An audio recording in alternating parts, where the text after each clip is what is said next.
have to go home now. We have to have peace. We have to have law and order. We have to respect our great people in law and order. We don't want anybody hurt. It's a very tough period of time. There's never been a time like this where such a thing happened.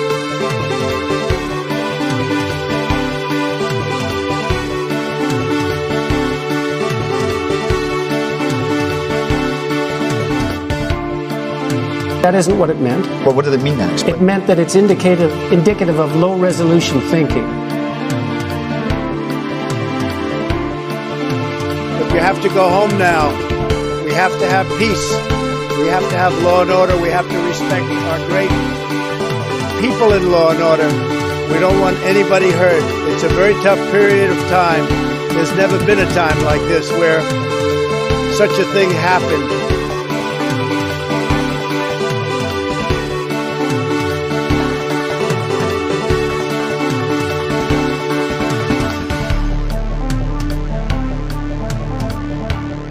Force the vote, sure, was a failure.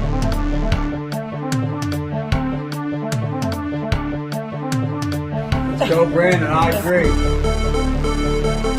But you have to go home now.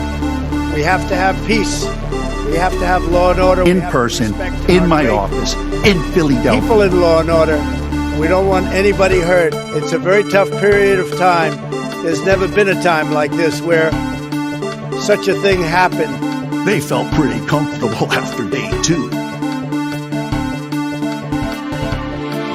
Early in the morning, they went to the table with the black robe, the black shield. Even before you do that, and not even including that, that's why I hardly even included that number, although in one state we have a tremendous amount of dead people, so I don't know. I'm sure we do in Georgia, too. In my opinion, it's never too late. Really, how many people do that? You mean they moved out and then they said, ah, the hell with it, I'll move back in? You know, it doesn't sound like a very normal. You mean they moved out, and what, they missed it so much that they wanted to move back in? Yeah, it's crazy. Well, and then early in the morning, they went to the table with the black robe, the black shield, and they pulled out the votes. Those votes were put there a number of hours before. Even before you do that. Retweet. That was an opinion of somebody, and that was a retweet.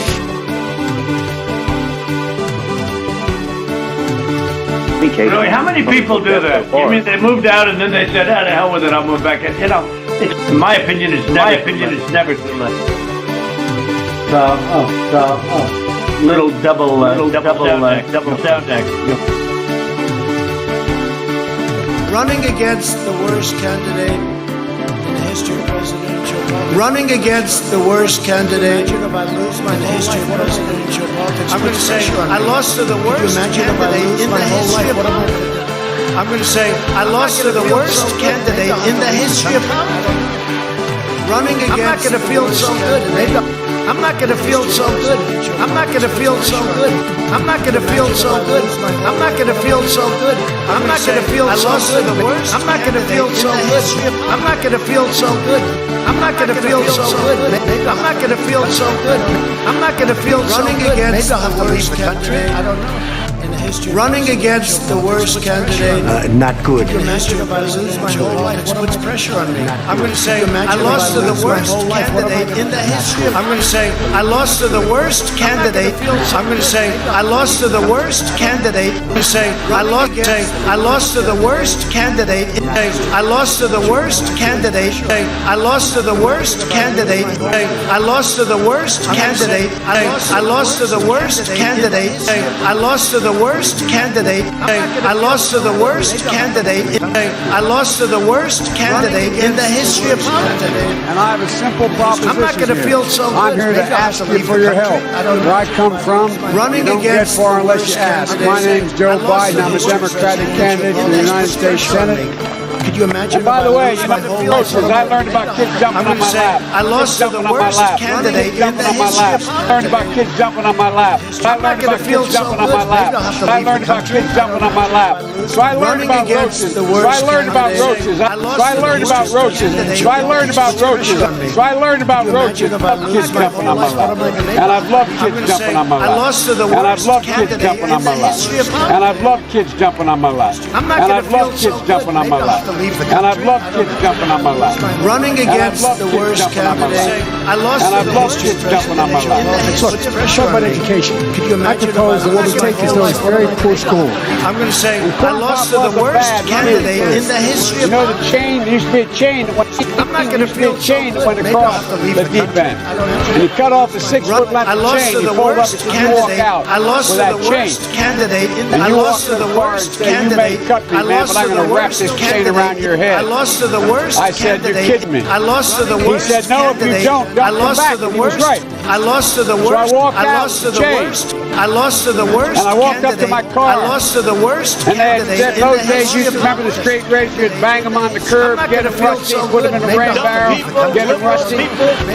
Running I looked at against the it, worst but I was smart then. I said, first of all, I said, when I tell you to get off the board, you get off the board. I'll do that again, but I shouldn't have called you. That's the words I I lost to the apologize worst for that. candidate in the history I of. apologize, but I didn't know that apology was going I'm not to going to feel work. so He said, you apologize to me? I said, I apologize, but I'm not running going against the out. worst. All of a sudden, we can't talk about Neanderthal DNA. We can't talk about Neanderthal DNA. We can't talk about Neanderthal. We can't talk about Neanderthal I DNA. lost to the worst. And I have a simple candidate in the proposition history here. of politics. I'm here to Lost the ask you worst for your help. candidate. Where I come from, you don't get Lost to far the unless you worst ask. My candidate. name's Lost Joe to the Biden. I'm a worst Democratic candidate Lost for to the the United worst States candidate. Senate. Lost to Look the me over. worst If you like to see candidate. help Lost out, to if the not worst both the other way, candidate. give me a Lost look. to the worst candidate. And Lost by to the way, worst you know, I sit on the candidate in the history of stand, politics. and it get hot. I got hairy not gonna feel legs so good. that Maybe I'll have turn to leave the country. that turn Running against the worst blonde candidate. in the sun.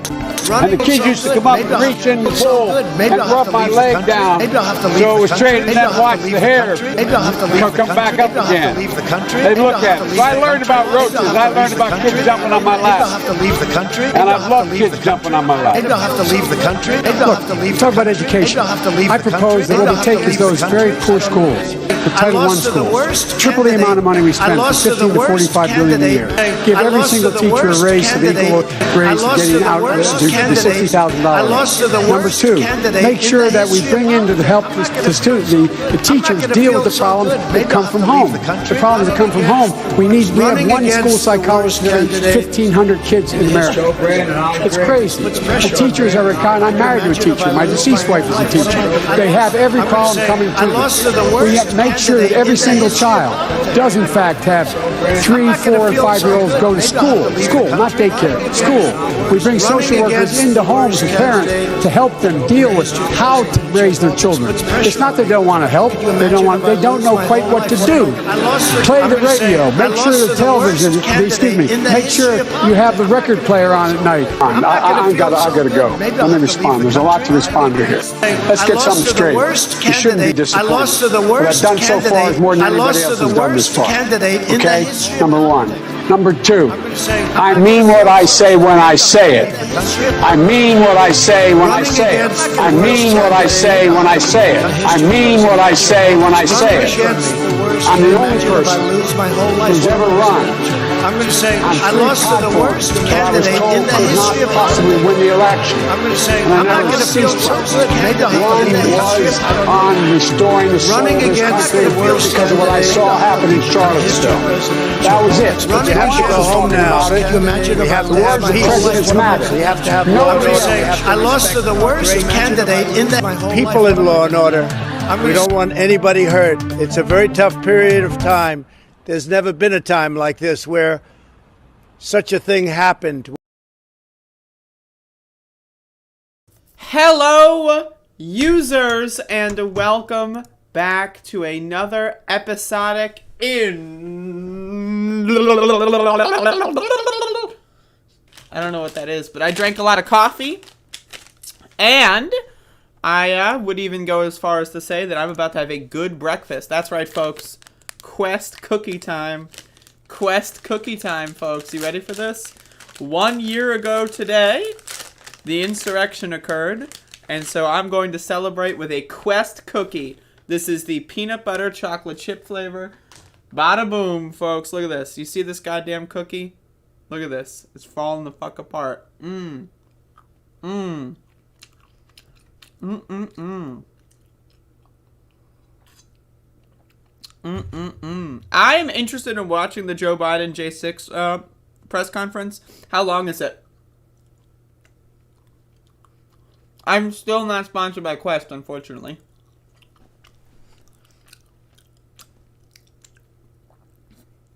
I'm gonna have to try another sponsorship campaign when I have more viewers. Look at this. Oh my god. I'm dipping and dunking. Oh.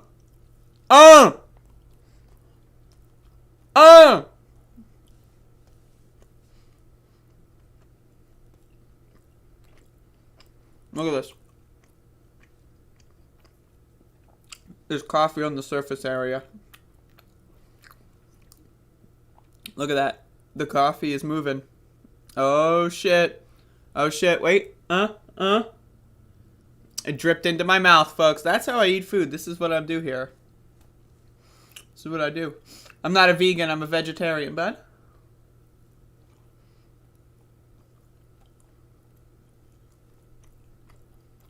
Oh, great on television.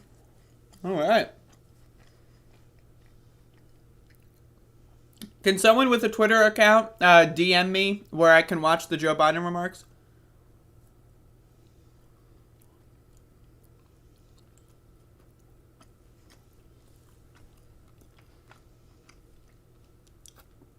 I'm holding a Quest protein bar birthday cake flavor. Birthday cake is pretty good, but I can't eat it because I have trauma associated with it.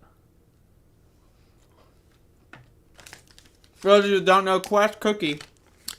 13 grams fat. 11 grams of fiber in one cookie.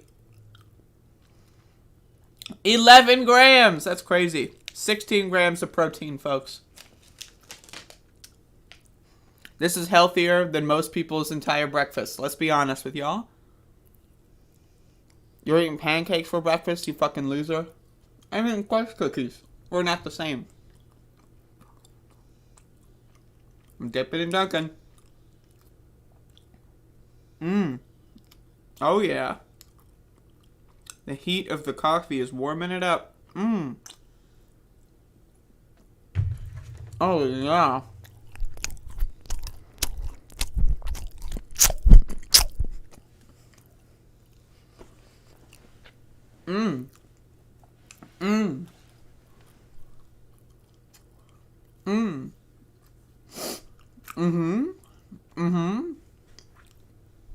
Oatmeal sucks. Apple sucks. Dates? I want to go on a date again. They had some sale. They had like some flash sale. I don't know. I don't know if it's because they were almost expired or whatever. No, this is a... They had some flash sale on Amazon. I know. Where they had like 60% off on some of the cookies. So I got a bunch. I got a bunch of the cookies because they're, you know, they're normally like $25 a box, and they were like 12 to 13 a box. So grabbed a couple. Got to look out for those sales. When you're seeing half off, 60% off, you know, that's where you go in. That's where you strike. Garlic clove, hell yes. No, okay, so here, when I was getting really into the weight loss, when I lost around 100 pounds, the most recent time when I lost 100 pounds.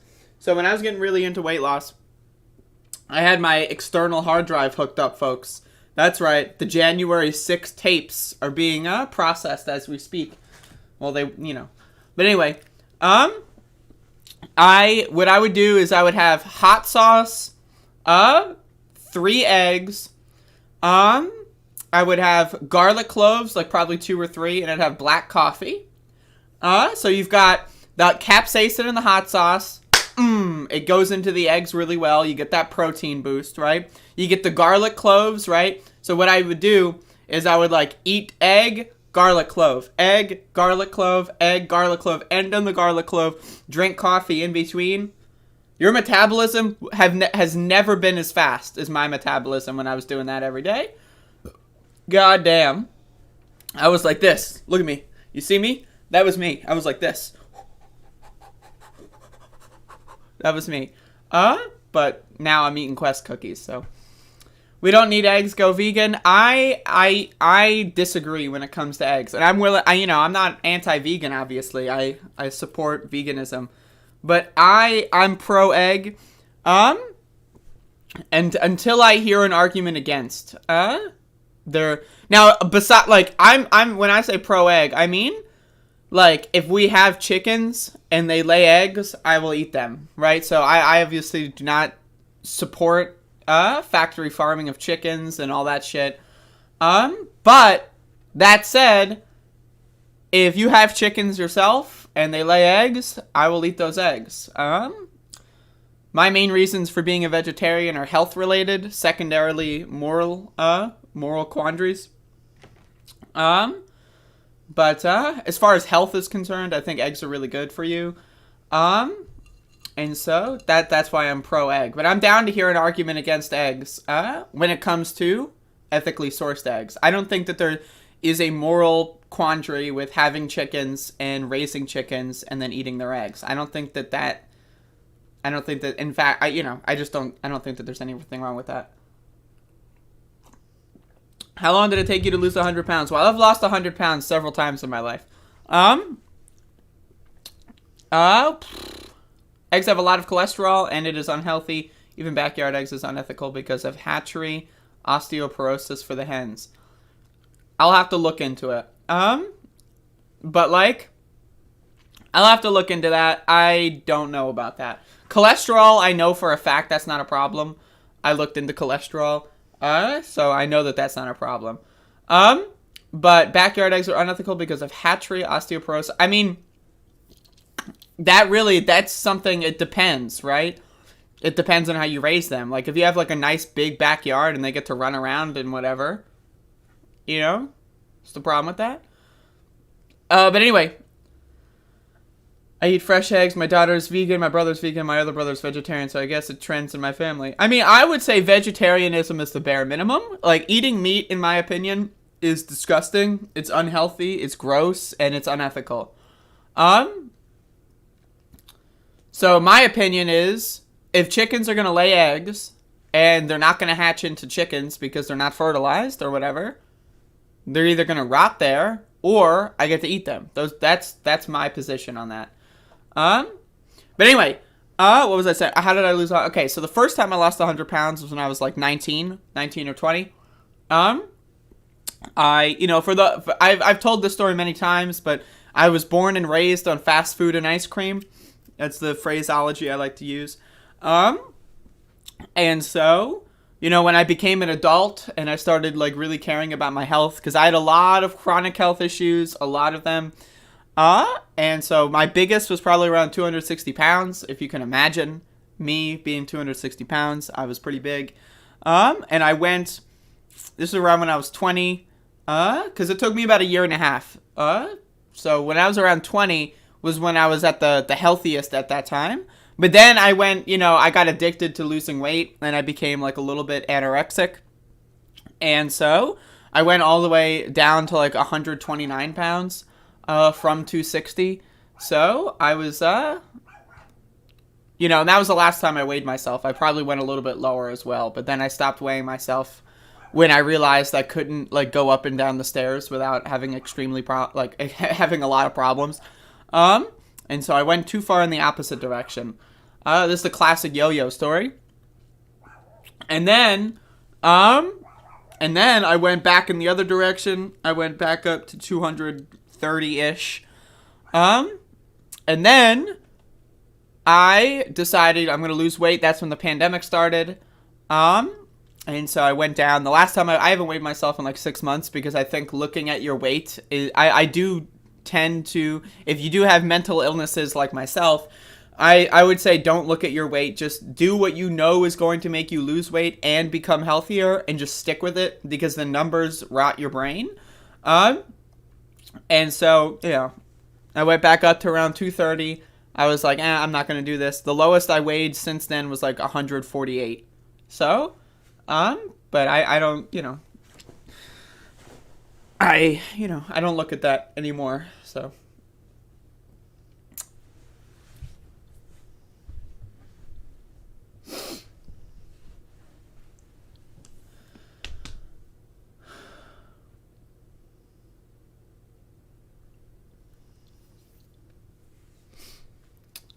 Yeah, being a vegetarian is not necessarily a way to be healthy.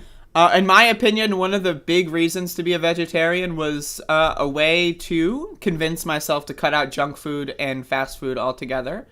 How tall am I? Now, this is a good question. I don't know how tall I am, because before hormones, I was like 5'11"-ish. And the last time I heighted myself, I don't know if there's a verb, I was like 5'9", but that was like a year and a half ago. That was like right before the pandemic started. I haven't heighted myself or like weight and weigh, like height and high, right? I haven't done that in a while, so. But I do know hormones make you shorter, so there you go.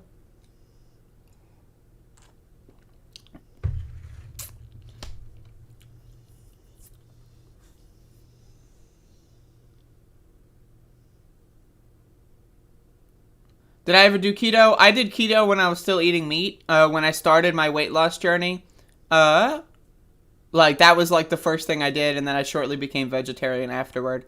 But I've done keto as a meat eater, and I've done vegan keto, I've done vegetarian keto.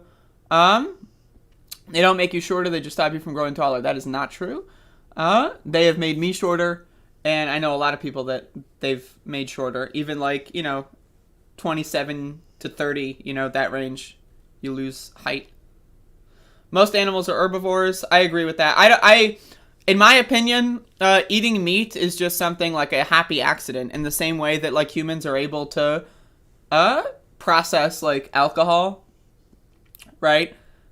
It's a happy accident that it doesn't kill us, and it's helped us in our evolution. But I feel like, as far as evolution is concerned, we've evolved past the need to enslave, commit mass genocide, and destroy the planet. That is true, you don't shrink, bones don't work like that. Well, Catherine, I'm gonna have to tell you that you're wrong. So, I'm sorry, but you are incorrect. I've spoken to dozens and dozens and dozens of people, and I also have my own personal experience that directly contradicts what you say. So, though I don't know if, I don't think it's bones shrinking. I think it's just the way. I don't know. I don't know the exact science, but I do know that I've lost height, and I know a lot of other people that have as well. All right. Nyla, you said you queued it up to the Veep and the Prez. It's not true. It's fake news. Including... Alright, I'm gonna watch this. Folks, real quick though. Hello, Infinity Crusade. We love you, by the way. Who's we? First question. And second question, thank you. I'm slouching more? Nope. Nope.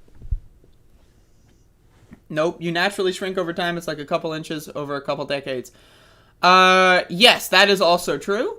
But again, I'm not talking about I lost half a foot. I'm saying it's just a couple inches. I'm just saying you could look it up.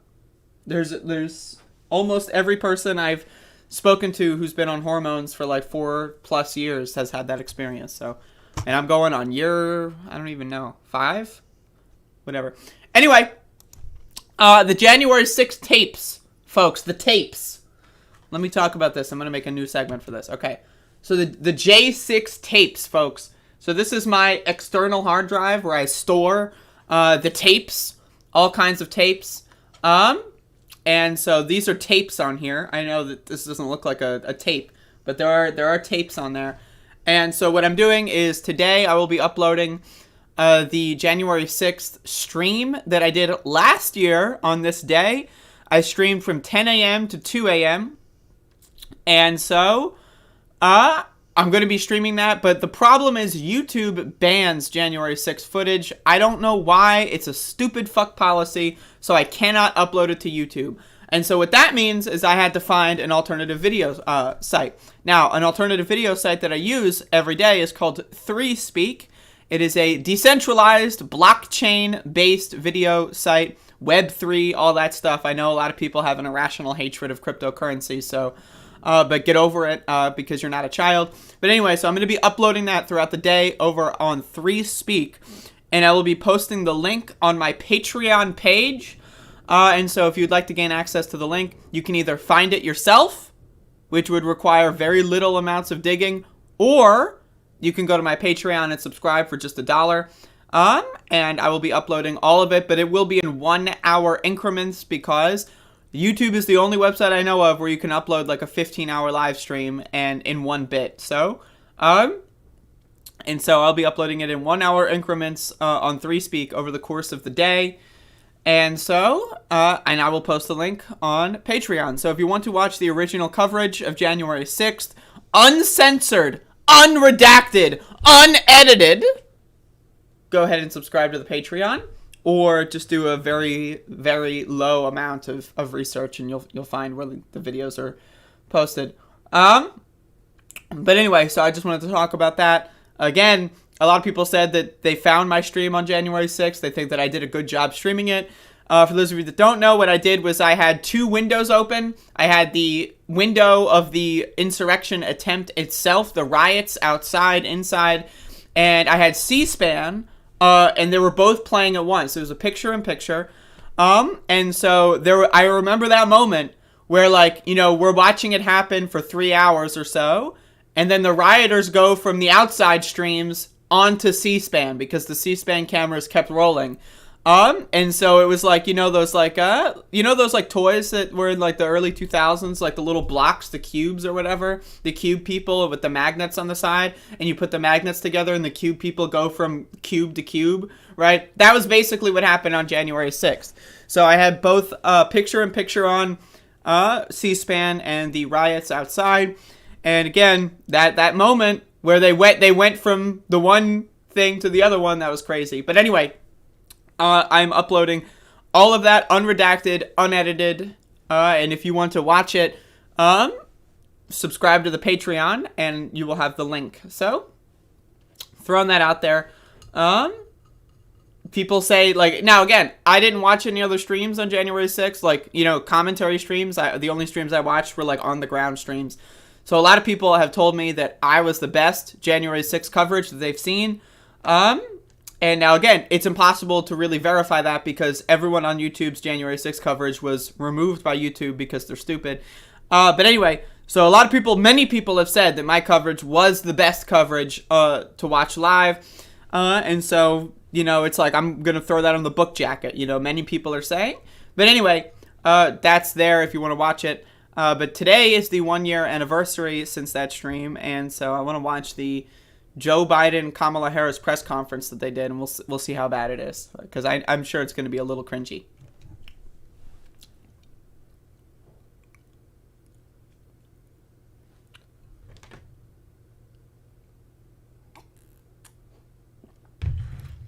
Yeah, I don't believe in overpopulation. I don't believe in it at all.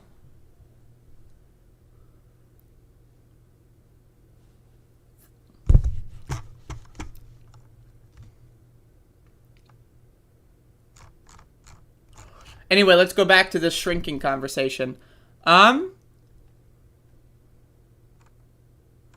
Yes, I mean, I can tell you I've lost at least 2 inches. I know of people that have lost like 3 inches.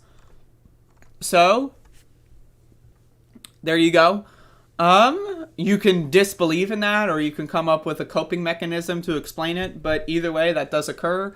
I have evidence, I have facts, and I have anecdotes. So, and again, I've been on hormones for like 4 or 5 years. I don't even remember anymore. It's been so long. It's, it's, who cares? But I've definitely lost height for sure. Overpopulation exists whether you want to believe it or not. I mean, it exists as a concept. Yes. As a concept, it exists. And so, but that concept, like, is not reality. The Earth naturally sustains like 300 million people. I don't even know what that means.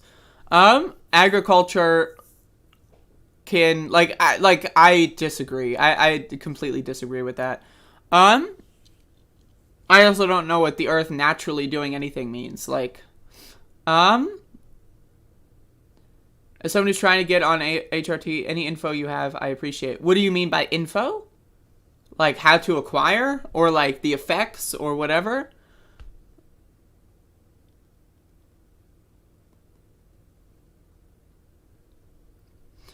Yeah, I think everything that occurs on the Earth is natural because the Earth is natural, we are natural.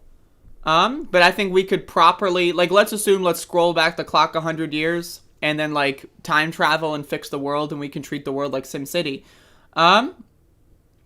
Yeah, agriculture, that's fine. I have no problem with agriculture as long as it's, like, you know, like the Great Plains, you can put a lot of fucking shit in there. You can grow a lot of shit in forests without disturbing ecosystems.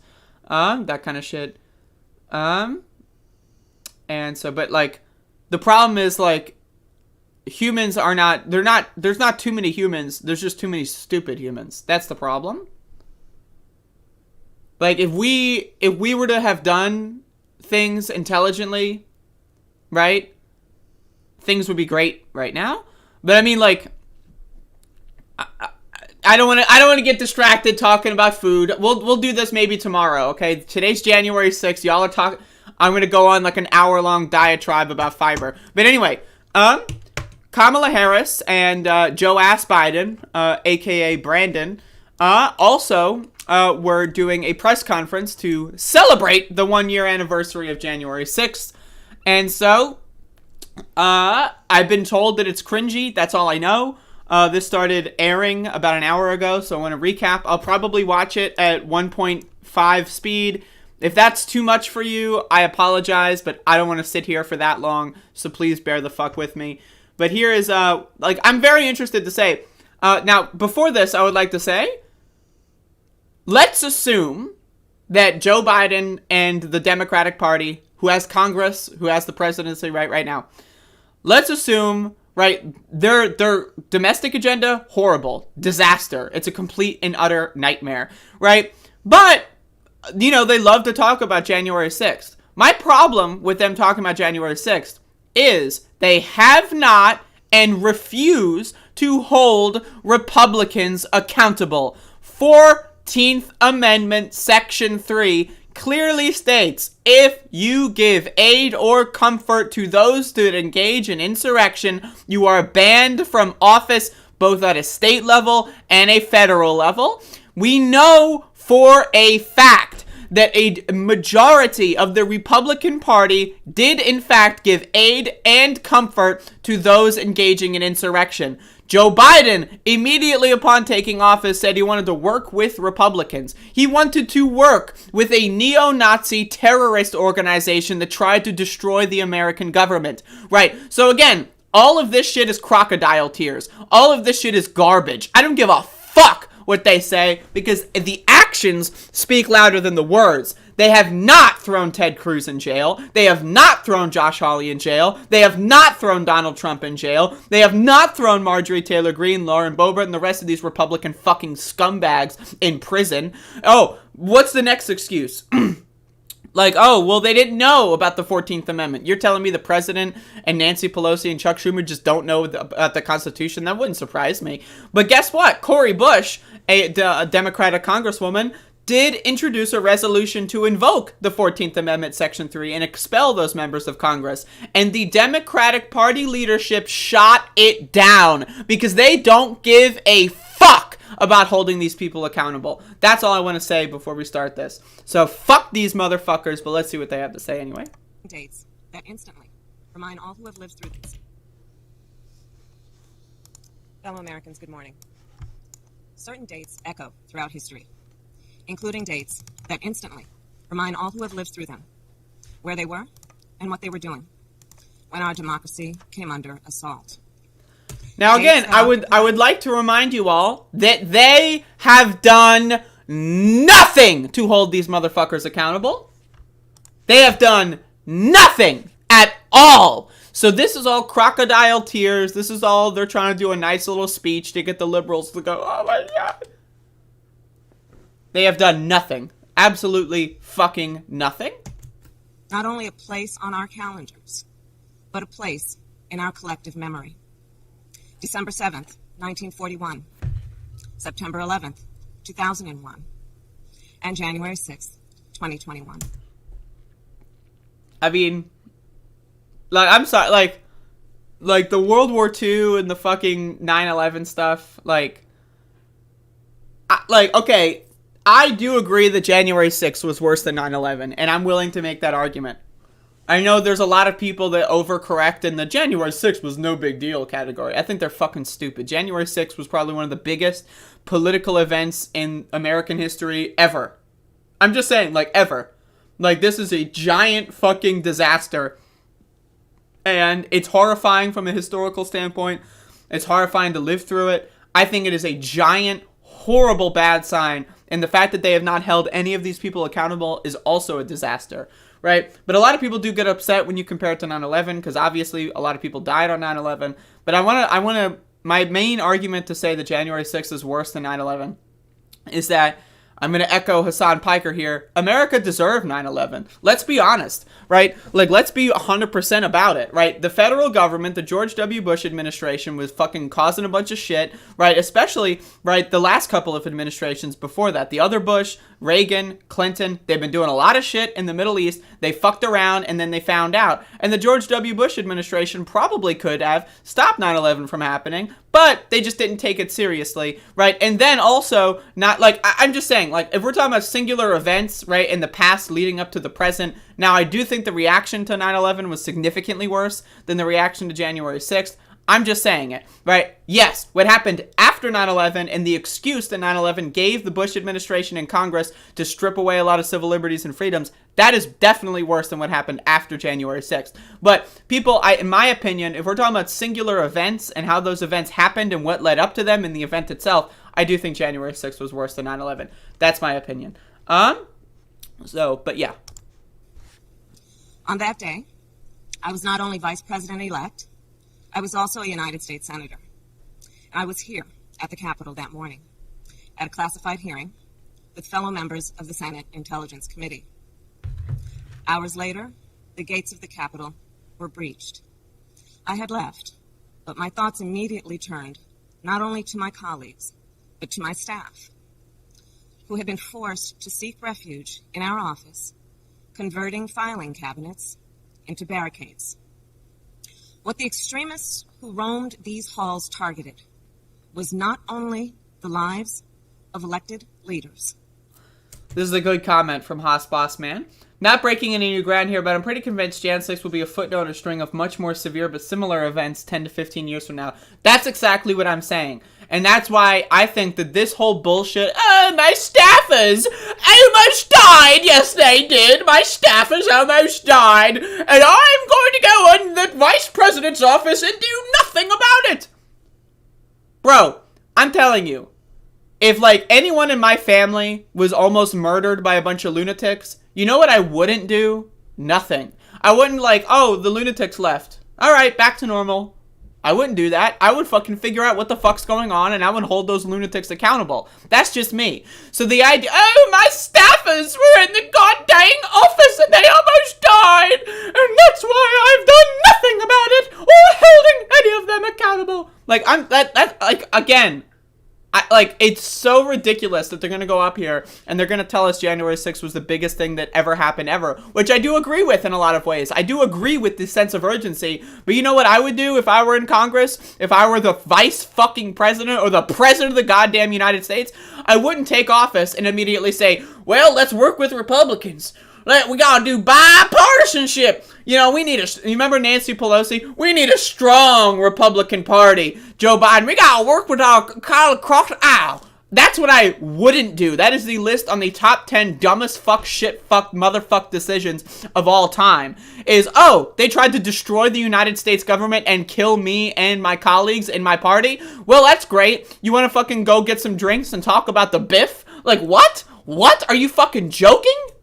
What they sought to degrade and destroy was not only a building, hallowed as it is. What they were assaulting were the institutions, the values, the ideals that generations of Americans have marched, picketed, and shed blood to establish and defend. On January 6th, we all saw what our nation would look like if the forces who seek to dismantle our democracy are successful. The lawlessness. And that's why I'm announcing today that I have done nothing and will continue to do nothing, and I'm going to build a secret bunker, get 10 air poppers, get 13 trillion gallons of popcorn, and just sit there and watch as democracy fades away. Oh, I'm vice president?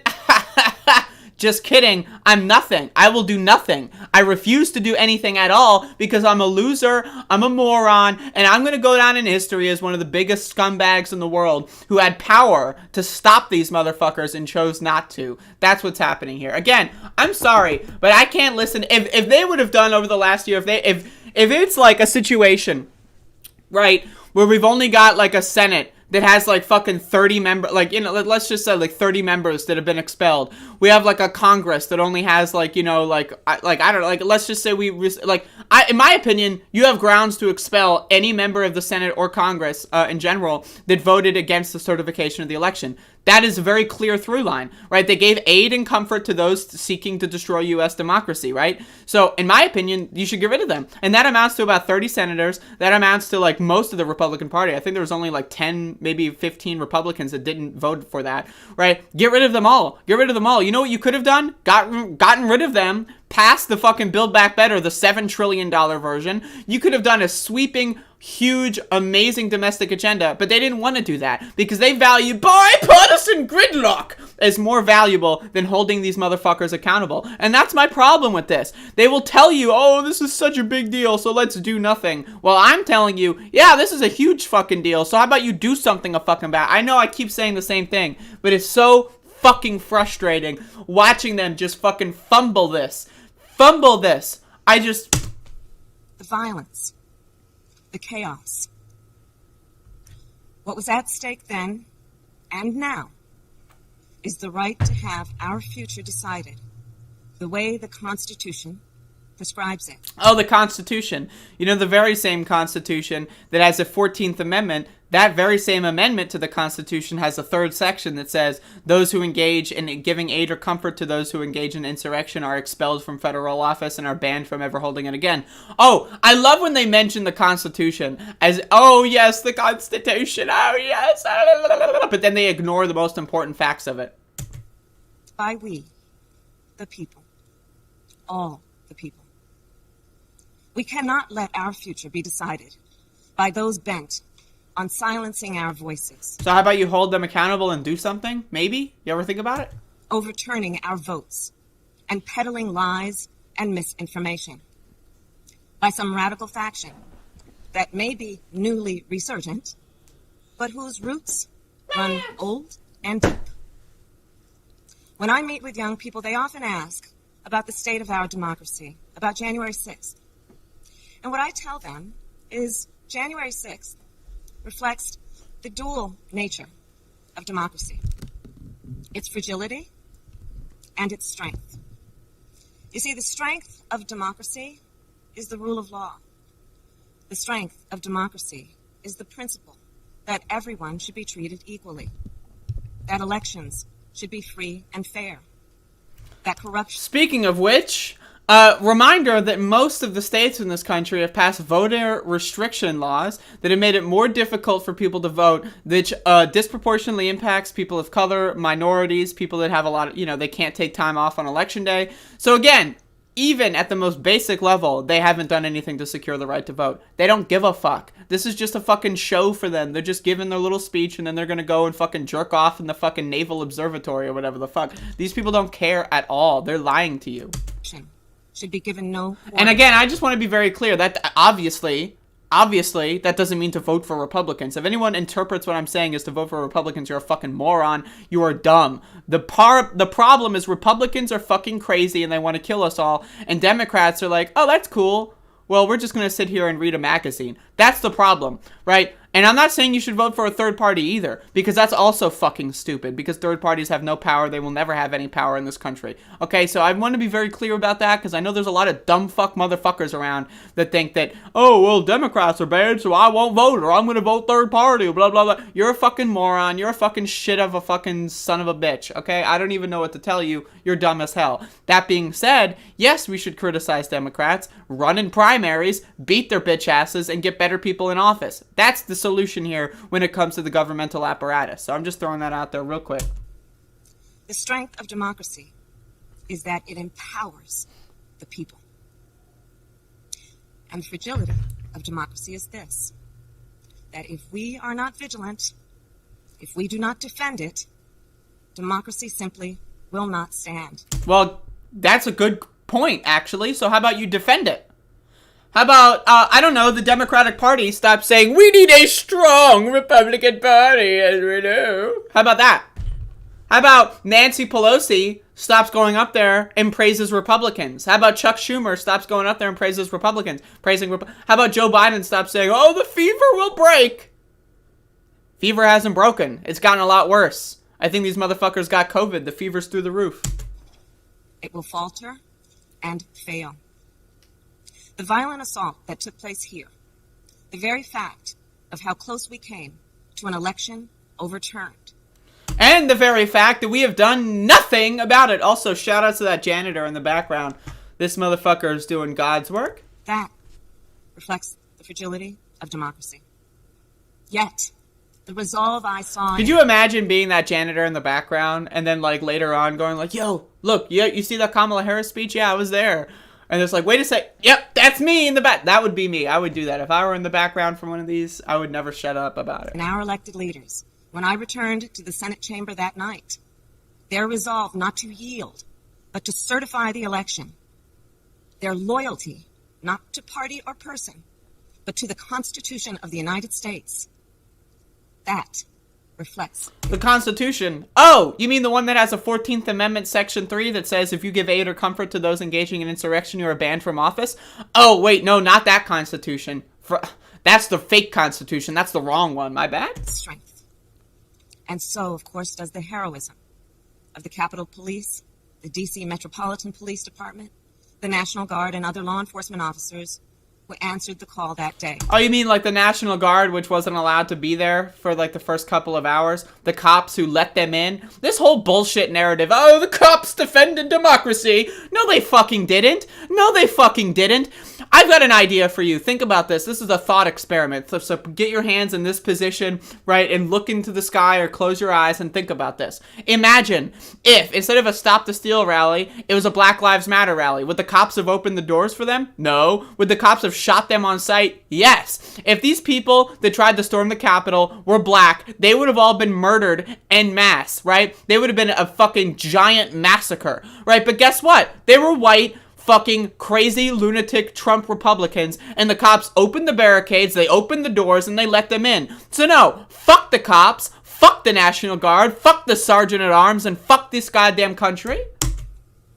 Including those who later succumbed to wounds, both visible and invisible. Our thoughts are with all of the families who have lost a loved one. You know, I wonder, how will January 6th come to be remembered in the years ahead? It will be remembered as that time where Democrats did fucking nothing when they had power and just let the Republicans run amok and just pretend like they were doing something while praising the police. Fuck you, okay? That's my problem with this. It was very obvious. I did a whole 15-hour live stream on January 6th into January 7th, right? And I saw, it was obvious on these live streams that the cops were moving the barricades and opening the doors for them. There were off-duty Capitol Police officers that fucking did their, like, badge thing to open doors, right? Off-duty fucking police officers used their badges to open doors into the Capitol to get people in there quicker. So this idea that the cops are heroes, go fuck yourself, bitch. Be remembered as a moment that accelerated the unraveling of the oldest, greatest democracy in the world.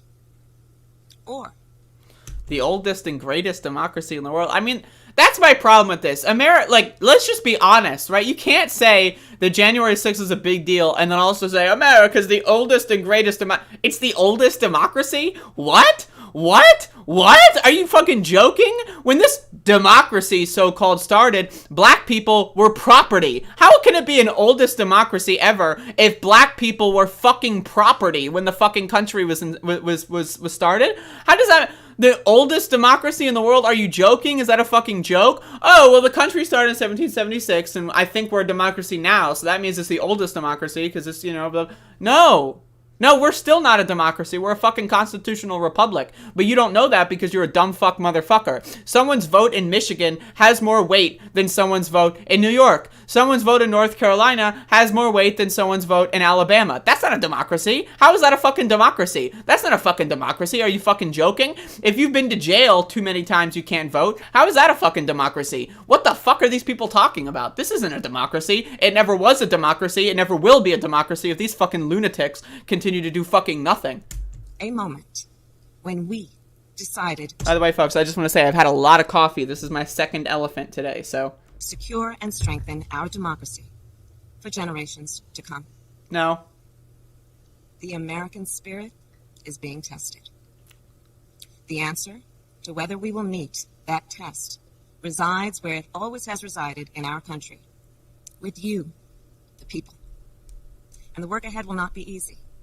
Here in this very building, a decision will be made about whether we uphold the right to vote and ensure free and fair elections. Spoiler alert, not gonna happen. Joe Manchin says no. Sorry, Joe Manchin says no to the Constitution. Joe Manchin says, nah, we don't really give a shit, sorry. And what is Kamala Harris or Joe Biden gonna do about it? Are they gonna go on TV and say Joe Manchin's a piece of shit? Are they going to say, oh, by the way, we're going to prosecute your family for violating the law and being criminals? Are they going to do that? No, because they don't care. None of these people give a fuck. Let's be clear. We must pass voting rights bills that are now before the Senate. And the American people must also do something more. We cannot sit on the sidelines. We must unite in defense of our democracy. I would love to do that, but can you point to where the democracy is? Like, what democracy are we defending? Because I'd like to know. Because I don't see one anywhere. In order to form a more perfect union, establish justice, ensure domestic tranquility, provide for the common defense. That's my problem with Democrats, is like their whole strategy when it comes to January 6th and Republicans and crazy people is to just hope and pray that it goes away. Like, this is their strategy. Like, after Charlottesville, they were like, ooh, right? And then after all of these neo-Nazi rallies, Proud Boy rallies, where they beat the shit out of random people that live in cities that they don't like, right? The Democrat strategy is, oh, maybe it'll stop soon. And then January 6th happens and they assume power and it's like, oh, maybe the fever will break. Right, like, that's their entire fucking strategy. They don't have a fucking strategy. Their strategy is to pretend it doesn't exist and then hope it goes away. That doesn't do anything. If you've got cancer, you don't just go like, oh, I hope it doesn't. Like, this is like the anti-vax kind of thing, right? Like when you, if oh, well, I don't want to take a vaccine, you get out, boo-doo-boo-doo-boo-doo-doo. Like, I don't know, how about you do something about it? How about you be proactive? How about you stop it from happening again? This is anti-vaccine propaganda, but when it comes to fucking fixing this country, right? They're just gonna hope and pray. There's like getting in a prayer circle. Like, someone's got fucking cancer and you get a fucking prayer circle and you go like, ah, la, la, la, la, la. You dance and you do a jig around them and you fucking hold hands. That doesn't fix the fucking cancer. That makes you feel good, possibly, but it doesn't fucking do anything. It's garbage. You're garbage. How about you fucking do something? How about you go fucking give them medicine? How about you fucking fix the goddamn problem? Promote the general welfare and secure blessings of liberty to ourselves and to our prosperity and posterity. That is the preamble of the Constitution. Umar, I would love to have a conversation with you about what you're talking about in the chat, but I don't want to get distracted. So let me finish this, and then I'll talk to you about that. Because I do have but just hold on here. That President Biden and I swore an oath to uphold and defend. And that is the enduring promise of the United States of America. My fellow Americans, it is my honor to introduce a public servant with the character and fortitude to meet this moment. Okay, is it Bernie Sanders? I mean, look, who are you introducing? Is it Cory Bush? Like Cory Bush, the one who actually said, "Hey, let's expel these fucking morons," and then Nancy Pelosi was like, "Nah, that's a little bit too mean." Huh? Oh no, it's Joe ass fucking Biden. A leader whose life's work has been moving our nation toward that more perfect union. I mean, like, I know this is tripe or whatever the word is. But do you remember when these two people were standing on the Democratic primary stage and Kamala Harris was fucking shitting on his fucking busing segregation garbage? Do you oh yes, Joe, now, record scratch freeze frame, right? Now fast forward 2 years later, and it's like he's an American freedom fighter, and his entire life's mission has been saved. Yo, this motherfucker was working with Strom Thurmond, man. He was against fucking busing. He was pro-segregation. Now, he fucking wrote the crime bill. I'm sorry, just the idea that this guy's entire life has been spent being a freedom fighter, trying to fix America, is bogus. It's nonsense. It's lies. It's garbage. I'm just saying, this is pure and utter fucking garbage. President Joe Biden.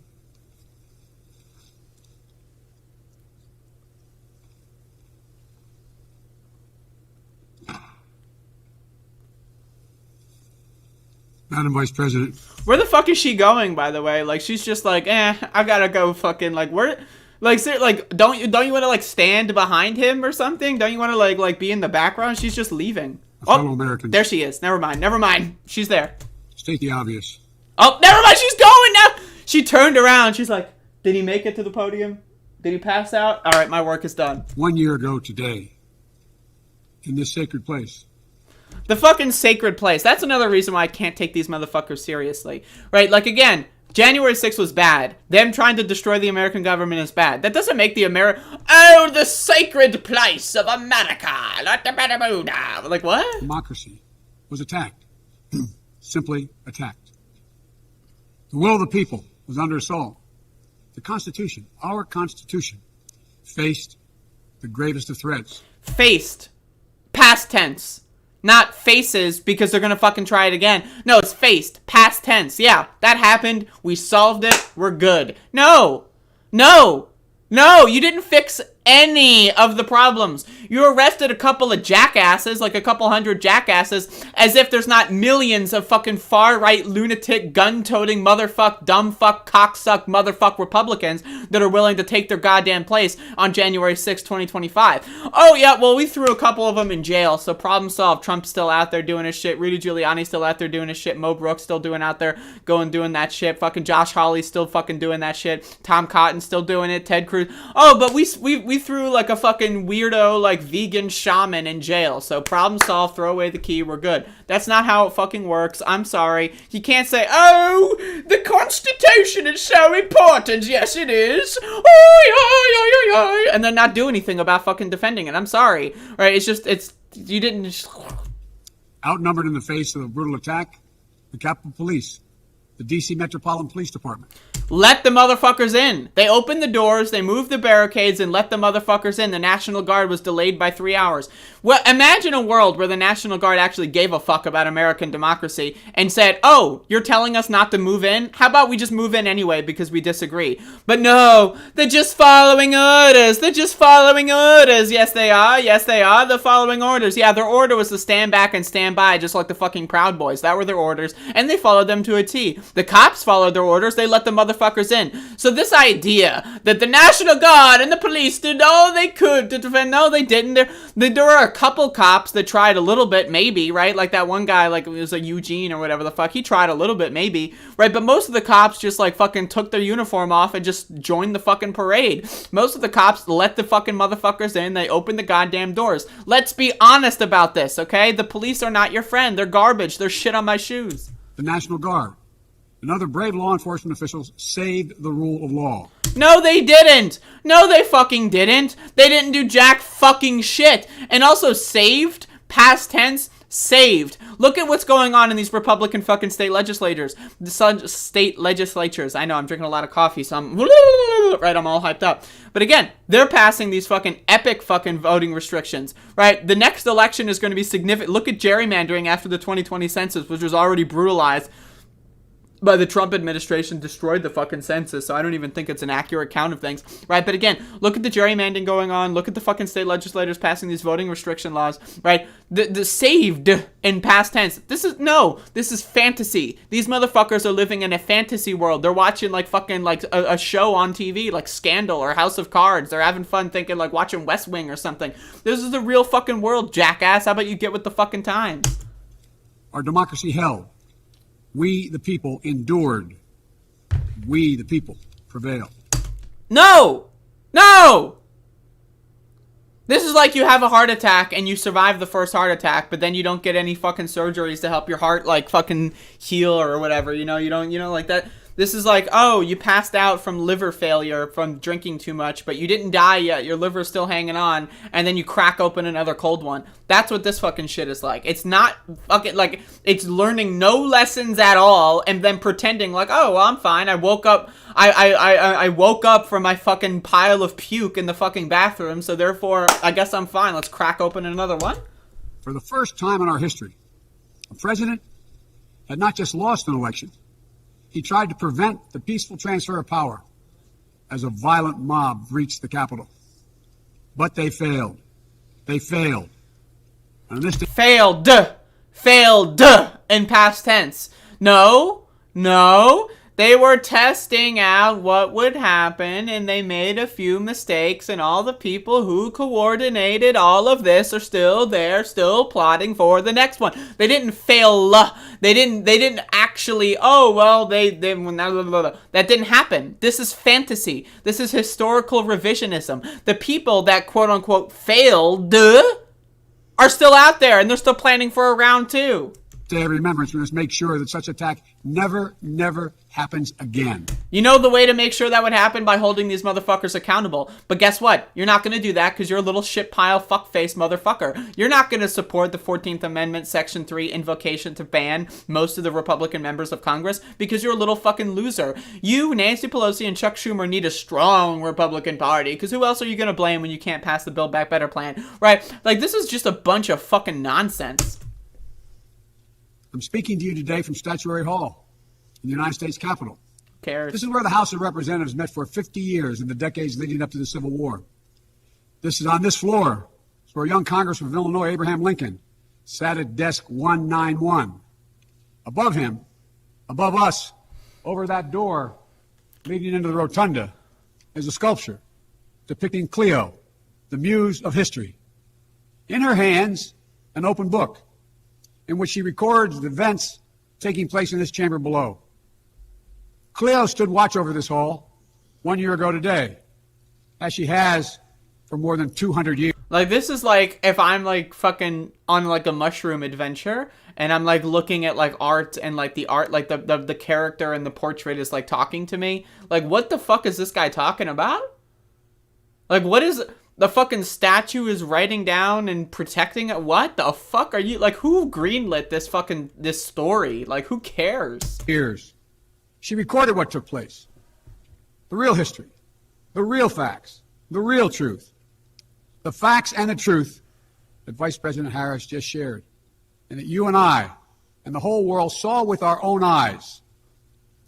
The Bible tells us that we shall know the truth, and the truth shall make us free. The Bible is what got us into this fucking mess. What do you think the religious affiliation is of the fucking January 6th insurrectionists? They're all evangelical, Looney Tune, dumbfuck Christians. The Bible is what got us into this fucking mess. I'm sorry, fuck this Bible bullshit garbage. Oh, God said in the Bible. You know what else God said in the Bible? God said fucking kill the gays. I'm gonna flood the whole fucking world and commit a mass genocide. That's what the fuck God said in the Bible. I don't need that fucking Bible-ass bullshit. Get that shit out of my fucking face. You're talking statues. This guy's on fucking, like, drugs or something. What the hell is he talking about?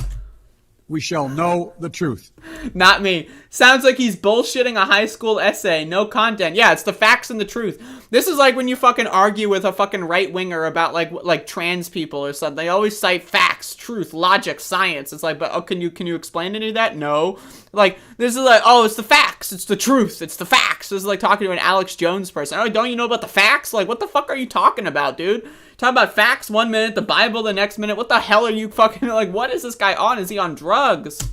Well, here is the God's truth. Oh, God. About January 6, 2021. Close your eyes. Go back to that day. What do you see? I see an incoming president who wasn't going to do their fucking job. That's what I'm seeing. But hey, let's see. Let's see what this guy has inside. Rioters rampaging. Waving for the first time inside this Capitol. Confederate flag that symbolized the cause to destroy America, to rip us apart.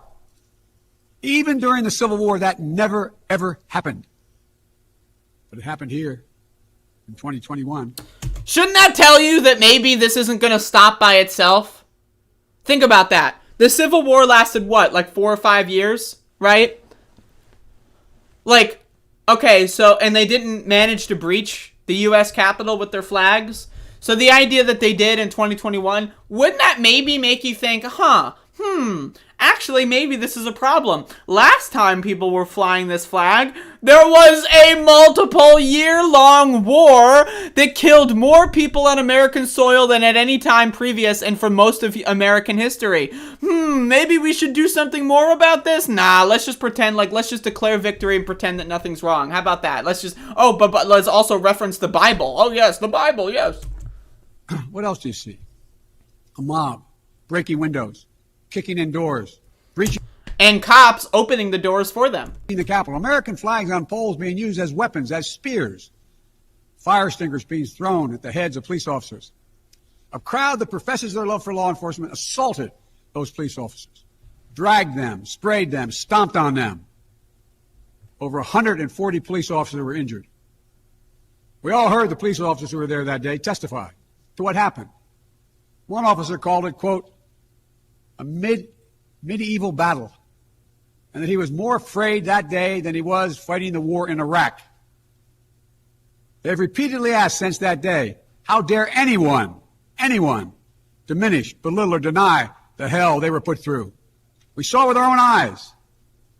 Rioters menaced these halls, threatening the life of the Speaker of the House, literally erecting gallows to hang the Vice President of the United States of America. What did we not see? We didn't see a former president who had just rallied the mob to attack, sitting in the private dining room off the Oval Office in the White House, watching it all on television. And he's watching us on television right now because you didn't fucking hold him a goddamn accountable. But everyone, Merrick Garland is going to do it eventually. He's going to hold them accountable eventually. Just you wait. Trump will be in prison. Remember all these fucking stupid-ass fucking lib shit cocksucker motherfuckers that are like, oh, Trump for prison, Trump for prison. How is the guy not in fucking jail yet? That's my fucking question. He literally was one of the, if not the most corrupt president of all time, right? And most of the corruption was publicized, televised on live television, right? We saw most of it in real time, the corruption, and he's still not in jail. So the idea that, what are you gonna do about it, fucking loser? Are you gonna fight? Like, seriously, right? There are people, right? that get caught with fucking weed on them and are stuck, right, held because they can't pay bail or whatever it is, right? They are held in jail for years, like before their trials, right? That's a thing. Have you ever heard of that? Have you ever met someone that's gone through the jail process, right? There are people that get stuck because they can't post bail in jail for years. They're detained illegally and unconstitutionally before they have a speedy trial. Why can't we do that with Donald Trump? Why can't we do that? Why don't we just set a bail, like make him pay like $15 fucking billion bail, or like make it $100 billion, make it 200, and just let him rot in fucking jail before his trial. But no. They would never use these fucking unconstitutional games on people in power because they don't give a fuck. They don't give a fuck. And doing nothing for hours as police were assaulted, lives at risk, the nation's capital under siege. This wasn't a group of tourists. This was an armed insurrection. They weren't looking to uphold the will of the people. They were looking to deny the will of the people. They weren't looking to uphold a free and fair election. They were looking to overturn one. They weren't looking to save the cause of America. They were looking to subvert the Constitution. Just like they being the Democratic Party, Nancy Pelosi, Chuck Schumer, Joe Biden, Kamala Harris, just like they're doing right now. They are subverting the Constitution. 14th Amendment, Section 3 clearly states, if you give aid or comfort to those engaging in insurrection, you are banned from office, federal, state, municipal, whatever. You are banned. And yet, Marjorie Taylor Greene's still there, and yet Ted Cruz is still there, and yet Josh Hawley is still there, and yet most other Republicans are still there. Like, let's be honest. There would only be like 15 to 20 Republicans left in the entirety of Congress if the 14th Amendment Section 3 were upheld and actually utilized and invoked. But they don't give a fuck! They don't give a shit! They don't care at all! This is all just political theater to them. This isn't about being bogged down in the past. This is about making sure the past isn't buried. That's the only way forward.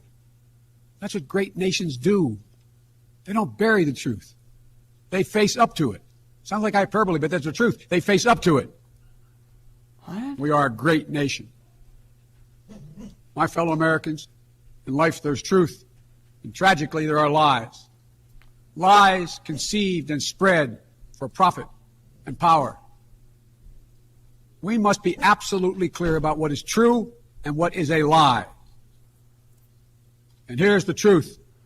But that's the thing. All right, great. What's a truth? What's truth? What's a lie?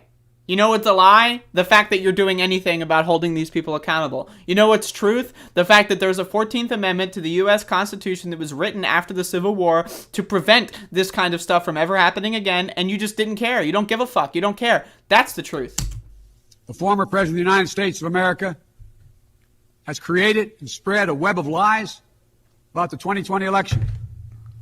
He's done so because he values power over principle, because he sees his own interest as more important than his country. And why is he not in jail? What the fuck? How is Trump not in fucking federal fucking prison? I don't want to hear any of this. Oh, Trump's so bad. Yes, he is. While he's gearing up for a 2024 run, you're gonna let this motherfucker run for president again and not fucking be in jail, in prison? Like, I'm sorry, but this is just so stupid. His interest and America's interest. And because his bruised ego matters more to him than our democracy or our Constitution. And apparently, you don't give a fuck about the Constitution or democracy because he's not in jail right now. Again, he is openly the most corrupt president we've ever seen. We saw most of the corruption in real time. Who knows what kind of corruption was going on behind the scenes? A lot of it, that is definitely something you can throw someone in prison for, was literally reported in the news as it was happening. Right, so the idea that this guy hasn't been thrown in jail for something at all, like, just get him for tax evasion. Get him for something at fucking all. What the fuck? Just throw this motherfucker behind bars. Like, my God. He can't accept he lost, even though that's what 93 United States senators, his own attorney general, his own vice president, governors and state officials in every battleground state have all said he lost. That's what 81 million of you did as you voted for a new way forward. He has done what no president in American history, the history of this country, has ever done. He refused to accept the results of an election and the will of the American people. While some courageous men and women in the Republican Party are standing against it, trying to uphold the principle of that party, too many others are transforming that party into something else. They seem no longer to want to be the party. Transforming? Transforming? No. The party was already transformed. When Trump became president, the party was an open neo-Nazi terrorist organization. That's what the Republican Party is. They are a terrorist organization. There is no good Republican. There is no logical Republican. They are a terrorist organization that has infiltrated the U.S. government. Plain and simple. There is no ing. It's d. It already happened. That's why January 6th happened. You think January 6th would have occurred if the terrorist organization wasn't actually just openly embracing Nazism? No. I'm sorry. Just because there's like a fucking small minority of Republicans that did the right thing, that doesn't mean that the entire party hasn't been like just destroyed like by right-wing garbage. I'm sorry, man. The party of Lincoln, Eisenhower, Reagan, the Bushes. But whatever my other disagreements are with Republicans who support the rule of law and not the rule of a single man, I will always seek to work together with them to find. He's doing it. It's happening. Find shared solutions where possible. Because if we have a shared belief in democracy, then anything is possible. Anything. I'm just going to say this straight up. If you believe that the Senate has a right to exist, you don't believe in democracy. Straight up. The Senate is undemocratic. Oh, we live in a democracy. Oh, well, tell me more about this democracy. Yeah, so we have a state like Wyoming that has 500,000 people live there, have the same amount of senators as, California that has millions of people that live there. Meanwhile, Washington, D.C. that has 800,000 residents, almost double what Wyoming has 0 senators. Yeah, that's called democracy. So we let all these giant pieces of land where almost no one lives control the U.S. Senate so that we can't do anything. Oh, this is democracy, by the way. If you believe in the U.S. Senate's actual values at all, if you believe that we shouldn't abolish the fucking Senate or get rid of it, you are, by principle, not a Democrat. You don't believe in democracy. You're garbage. And guess who was a senator his whole career until becoming president? Joe ass Biden, motherfucker. And so at this moment, we must decide, what kind of nation are we going to be? Are we going to be a nation that accepts political violence as a norm? Are we going to be a nation where we allow partisan election officials to overturn the legally expressed will of the people? Are we going to be a nation that lives not by the light of the truth, but in the shadow of lies? Damn, we cannot allow ourselves to be that kind of nation. The way forward is to recognize the truth and to live by it. The big lie being told by the former president and many Republicans who fear his wrath. The big lie being told by President Joe Biden is that there's such a thing as a good Republican. There's such a thing as a non-crazy Republican. That's Joe Biden's big lie, but go on. Is that the insurrection in this country actually took place on Election Day, November 3rd, 2020. Think about that. Is that what you thought? Is that what you thought when you voted that day? Taking part in an insurrection? Is that what you thought you were doing? Or did you think you were carrying out your highest duty as a citizen and voting? Former president's supporters are trying to rewrite history. They want you to see Election Day as the day of insurrection. And the riot that took place here on January 6th as a true expression of the will of the people. Can you think of a more twisted way to look at this country, to look at America? I can think of a more twisted way to look at the country. Now, these people, they believe that you stole the election. They're dumb. They're crazy. They're out of control, okay? Donald Trump lost epic style. He lost bigly, okay? But you know what's crazy? To acknowledge that and then do nothing. That's crazier, actually. Because guess what? If you think the election was stolen, trying to, save democracy and stop the steal by overthrowing the Capitol or whatever, that at least is logically consistent. They think the election was stolen, so they tried to unsteal the election. There's at least a logic there. It's a dumb logic. It's crazy. They're wrong. But acknowledging that and then doing nothing about it is even crazier. That's fucking Looney Tunes, motherfucker. Saying, oh yes, we're going to work with a strong Republican Party. We need to have bipartisanship. After they tried to literally kill everyone in the Democratic Party. That is fucking crazy. I cannot. Here's the truth. The election of 2020 was the greatest demonstration of democracy in the history of this country. More of you voted in that election than have ever voted in all of American history. Over 150 million Americans went to the polls and voted that day. In a pandemic. That's not true, actually. I early voted, but, you know, I understand the point. Some at great risk to their lives. They should be applauded, not attacked. Right now, in state after state, new laws are being written, not to protect the vote, but to deny it. Not only to suppress the vote, but to subvert it. Not to strengthen and protect our democracy, but because the former president lost, instead of looking at the election results from 20... Anyone that believes in the filibuster cannot tell me about democracy. I'm sorry. Oh yeah, so the oldest and greatest democracy in the history of the world. By the way, the filibuster is sacred. What? 2020 and saying they need new ideas or better ideas to win more votes. The former president and his supporters have decided the only way for them to win is to suppress your vote and subvert our elections. And this is why I'm announcing today that as President of the United States, I'm going to do nothing about it. I'm going to do nothing. So they're trying to basically destroy our democracy, right? Whatever democracy means in this instance. They're trying to basically make voting much more difficult. And I would like to announce today, as President of the United States, Joe Biden, I will do nothing and I will let them do it. So, goodbye. It's wrong. It's undemocratic. And frankly, it's un-American. You know what else is un-American and undemocratic? The Senate.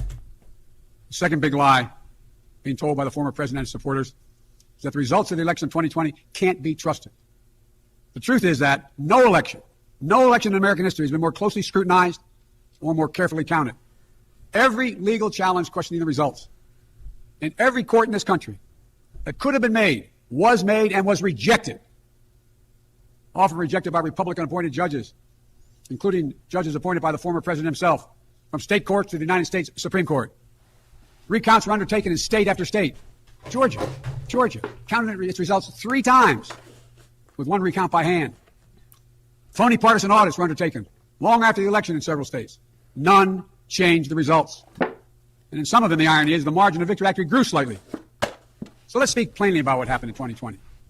Even before the first ballot was cast, the former president was preemptively sowing doubt about the election results.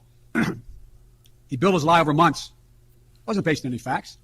He was just looking for an excuse, a pretext, to cover for the truth. He's not just a former president. He's a defeated former president. Defeated by a margin of over 7 million of your votes. In a full and free... Technically, he was defeated by the Electoral College, which only had, like a 20 or 30,000 vote difference in all the states that actually flipped to Joe Biden. Right? Because, that's my problem, is they love talking about the popular vote. Are you going to do anything about it? Are you going to do anything about the popular vote? Are you going to do anything about the Electoral College? Right? Because guess what? Hillary Clinton won the 2016 presidential election via the popular vote. But guess what? She lost because of the Electoral College. Are you going to abolish the Electoral College? Are you going to reform the Electoral College at all, in any capacity whatsoever? No, because they don't give a fuck. They don't care. Free and fair election. There is simply zero proof the election results were inaccurate. In fact, in every venue where evidence had to be produced, an oath to tell the truth had to be taken, the former president failed to make his case. Just think about this. The former president and his supporters have never been able to explain how they accept as accurate the other election results that took place on November 3rd. The elections for governor, United States Senate, House of Representatives. Elections which they closed the gap in the House. They challenged none of that. The president's name was first. Then we went down the line. Governors, senators, House Representatives. Somehow those results are accurate on the same ballot. But the presidential race was flawed. And on the same ballot, the same day, cast by the same voters. The only difference, the former president didn't lose those races. He just lost the one that was his own. Finally, the third big lie being told by a former president and his supporters is that the mob who sought to impose their will through violence are the nation's true patriots. Is that what you thought when you looked at the mob ransacking the Capitol, destroying property, literally defecating in the hallways, rifling through the desks of senators and representatives, hunting down members of Congress? Patriots? Not in my view. To me, the true patriots were the more than 150 Americans who peacefully expressed their vote at the ballot box. The election workers who protected the integrity of the vote, and the heroes who defended this Capitol. You can't love your country only when you win. You can't obey the law only when it's convenient. You can't be patriotic when you embrace and enable lies. Those That's interesting. Like the lie that we live in a democracy? How about that one? Because that's not true. The Senate exists. We don't live in a democracy. We never have. So, okay, you embrace and you embrace lies. That makes you not a real patriot. Does that mean Joe Biden isn't a patriot? Because he lied. He called the United States of America a democracy. It's not. It's a constitutional republic. I would prefer a democracy. I think the current system of government is garbage. I think the Electoral College is garbage. I think the Senate is garbage. I want the democracy, but he said we already have one, which is a lie. It's factually untrue. Those who stormed this Capitol, and those who instigated and incited, and those who called on them to do so, held a dagger at the throat of America and American democracy. They didn't come here out of patriotism or principle. They came here in rage, not in service of America, but rather in service of one man.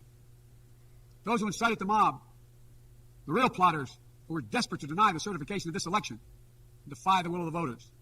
But their plot was foiled. Congressmen, Democrats, Republicans stayed.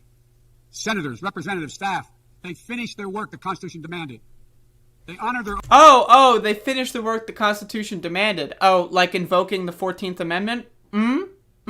Oh, wait, no. Just the bare minimum.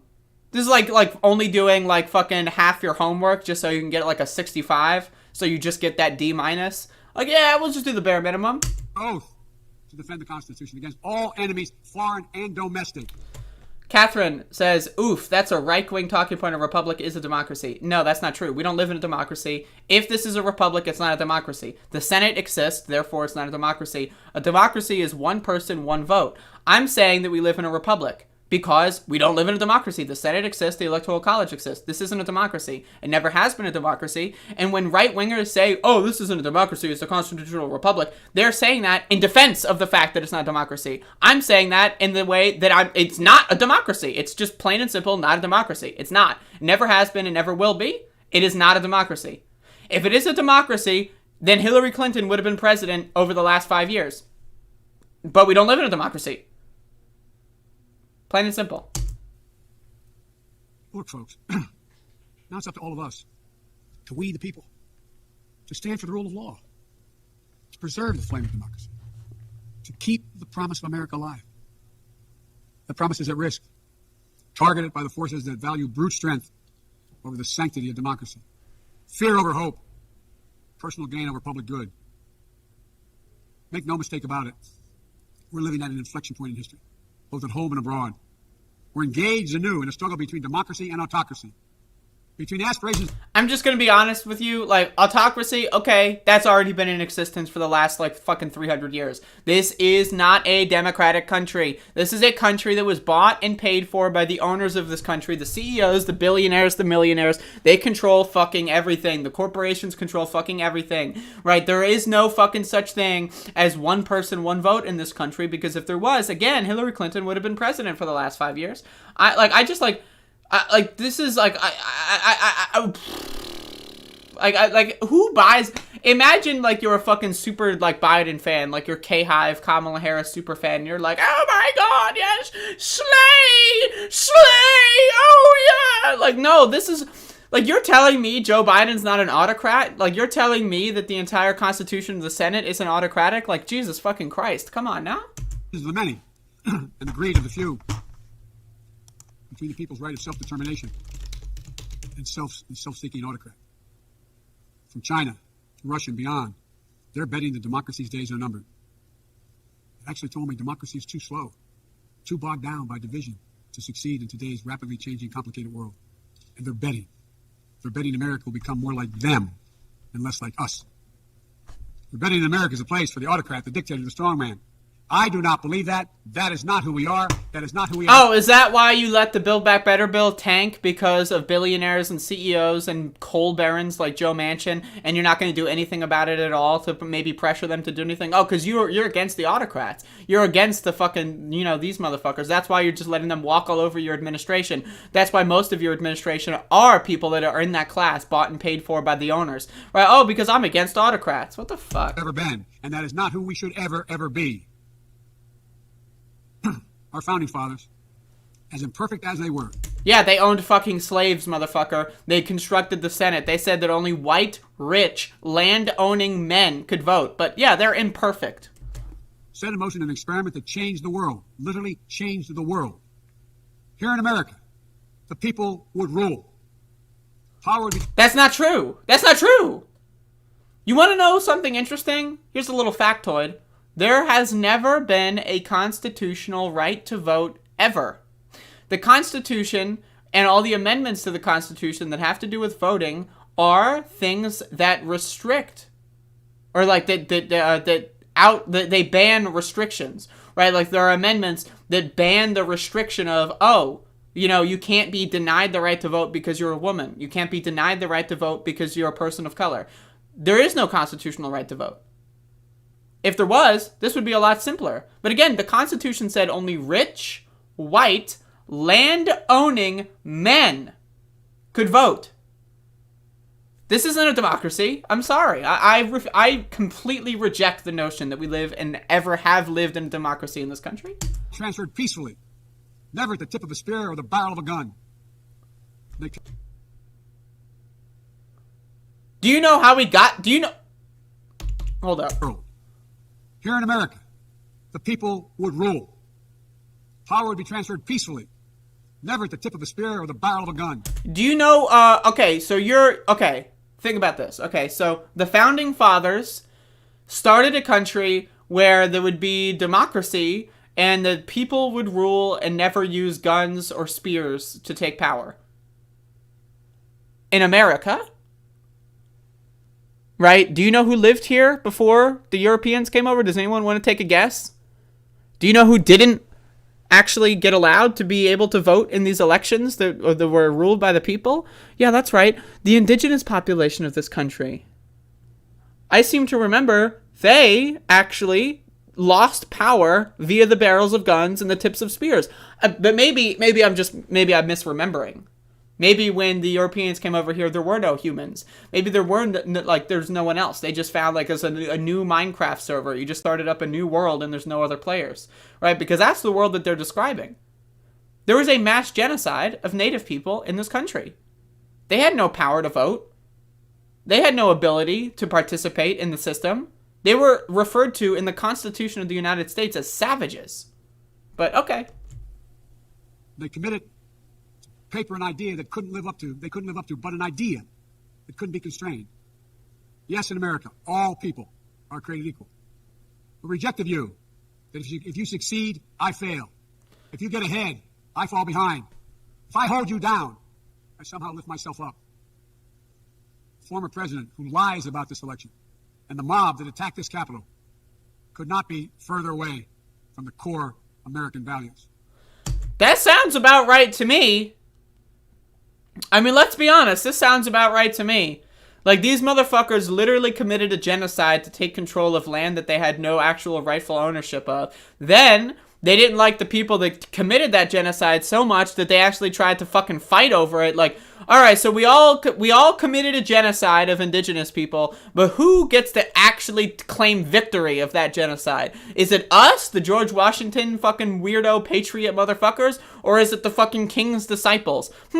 Let's fight over the ownership of this genocide. That's what the Revolutionary War was. When you really think about it, it was who is the rightful winner of the genocide of indigenous people? Who actually can take credit for that? And guess what? They fought and won a war over that. Again, the idea that this is somehow a unique, like, think about the Civil fucking War. The Civil War was fought over the right to own people as property. But, oh, yeah, we're just going to forget about that. The U.S. it was imperfect. Yeah, you know, when they started the U.S., it was imperfect. You know, they had to iron out a couple kinks. You know, it was like a 1.0. You have to, like, do some bug fixing. What? They want to rule, or they will ruin. Ruin what our country fought for at Lexington and Concord, at Gettysburg and Omaha Beach, Seneca Falls, Selma, Alabama. What we're fighting for? The right to vote, the right to govern ourselves, the right to determine our own destiny. And this is why I, as President of the United States, am going to come out against Joe Manchin, and I will be prosecuting Joe Manchin's entire family until he reverses his stance on abolishing the filibuster. Right? That's what he's about to say, right? Because he cares about voting. He cares about the Constitution. He cares about America, right? Let's watch. With rights come responsibilities. The responsibility to see each other as neighbors. Maybe we disagree with that neighbor, but they're not an adversary. Responsibility to accept defeat. Then get back in the arena and try again the next time to make your case. Responsibility to see that America is an idea. An idea requires vigilant stewardship. What? As we stand here today, 1 year since January 6, 2021, the lies that drove the anger and madness we saw in this place, they have not abated. So we have to be firm, resolute, and unyielding in our defense of the right to vote and to have that vote counted. And that's why I am now going to say that my attorney general will be prosecuting Joe Manchin's entire family and sending them to federal prison unless he reverses his stance on the filibuster. Because, yeah, the right to vote, right? Let's watch. Some have already made the ultimate sacrifice in this sacred effort. Jill and I have mourned police officers in this Capitol Rotunda not once but twice in the wake of January 6th. Once to honor Officer Brian Sicknick, who lost his life the day after the attack. And the second time to honor Officer Billy Evans, who lost his life defending this Capitol as well. We think about the others who lost their lives and were injured, and everyone living with the trauma of that day. From those defending this Capitol, to members of Congress in both parties and their staffs, to reporters, cafeteria workers, custodial workers, and their families. Don't kid yourself. The pain and scars from that day run deep. I've said it many times, and it's no more true or real when we think about the events of January 6th. We are in a battle for the soul of America. A battle that by the grace of God and the goodness and greatness of this nation, we will win. Are you going to do anything? That's like, okay, so we're in a battle. So the Republicans have, like, nuclear bombs. They have got drones. They've got, like, you know, like, fucking plasma guns, like, from Doom or something. And the Democrats have, like, you know, a bowling pin. And, like, maybe one of them has, like, some, you know, like a slinky. That's the battle going on. Let's be honest. If this is a battle, they're not fighting a battle. Like, I don't, like, what the fuck?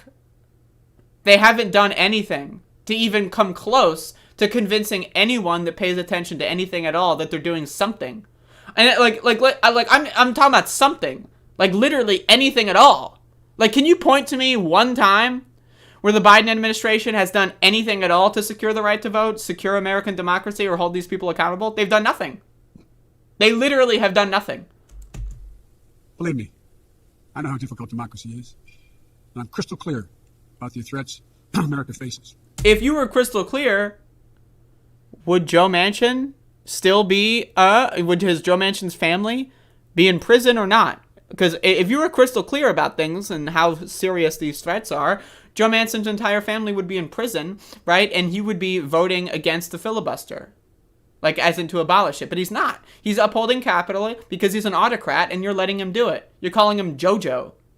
Like, again, none of this makes any sense at all. None of this matters at all. Anyone who listens to this is a fucking fool if they think that he is actually, oh, Joe Biden's so brave. He's a fucking moron. He's a loser. This entire administration is a failure. But I also know that our darkest days can lead to light and hope. From the death and destruction, as the Vice President referenced in Pearl Harbor, came the triumph over the forces of fascism. From the brutality of Bloody Sunday and the Edmund Pettus Bridge came historic voting rights legislation. So now let's step up, write the next chapter in American history, where January 6th marks not the end of democracy, but the beginning of a renaissance of liberty and fair play. I did not seek this fight brought to this Capitol 1 year ago today, but I will not shrink from it either. Are you sure about that? Let me Google this. Is Donald Trump in prison? Let me, like, because if you were not shrinking from this fight, right, Donald Trump would be in prison. So I'm gonna Google, is Donald Trump in prison? Let's see what the. Oh no, he's not in prison. Okay, huh? That's interesting. He's not shrinking from the fight, though, right? I will stand in this breach. I will defend this nation. And I will allow no one to place a dagger at the throat of democracy.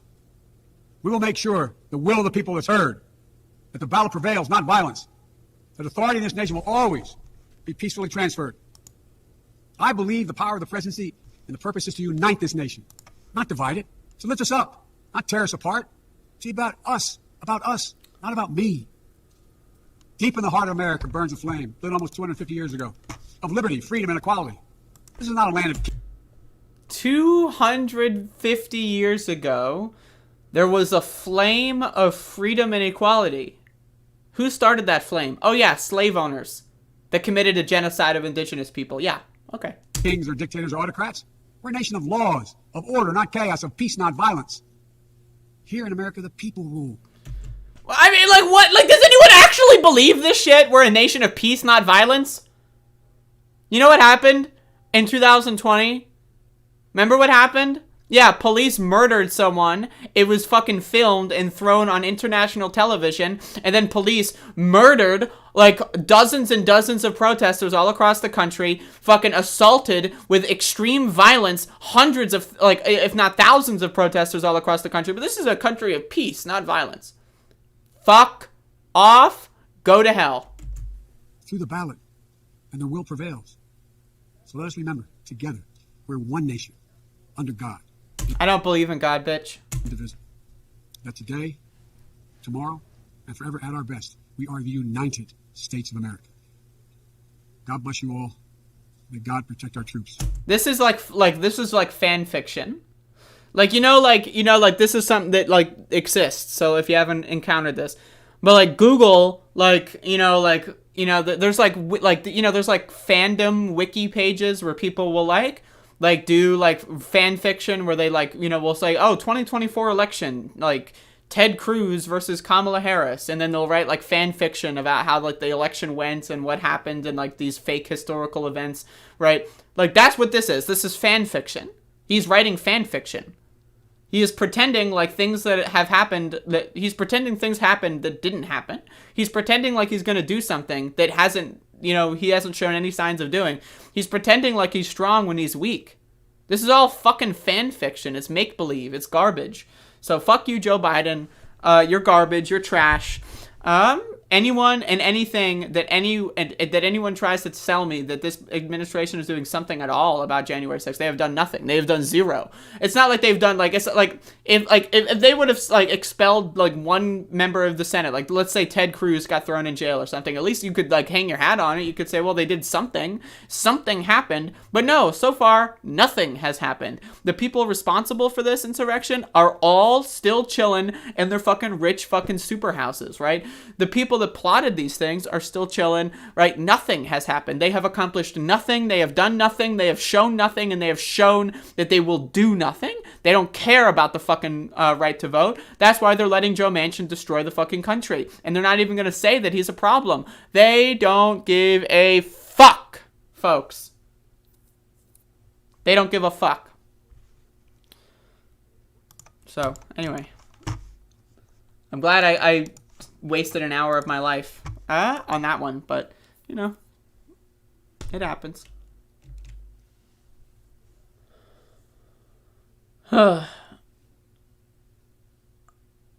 Ooh.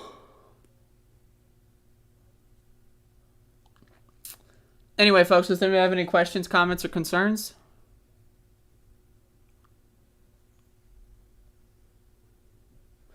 Let me just also say that, again, there's a lot of people that think January 6th wasn't a big deal, or there's a lot of people that think that, it's, only Democrat liberals care about January 6th. Those people are fucking stupid. They're dumb. January 6th was one of the biggest, most actual, fucking horrifying events in American history. And if you think otherwise, you're a fucking loser. Now, again, is the assault on American democracy or whatever, is that as bad as, the pandemic going on, right? There's all these other things. Again, America is in ruin. We're in ruin, right? But the idea that January 6th is no big deal, I'm sorry, that's fantasy talk. It's fucking fantasy. The idea to say neo-Nazis and fascists trying to take over government, that's whatever. That's ridiculous. It's ridiculous to claim that. It's ludicrous. Not me. $20 super chat. Not a total waste. Thank you. Oh my god. Deep fake Nick Cage over Biden for that whole speech. That would be amazing. Trump put out a J6 statement. Let me look it up.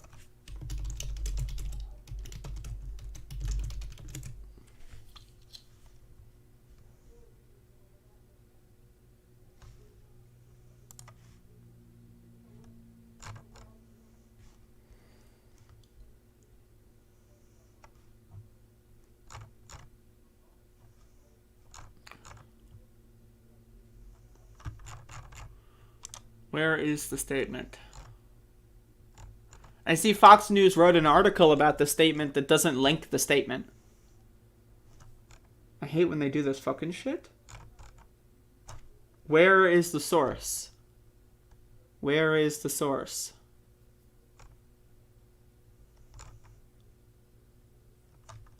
Trump concluded. What did he conclude? What statement is he concluding? Where is the statement?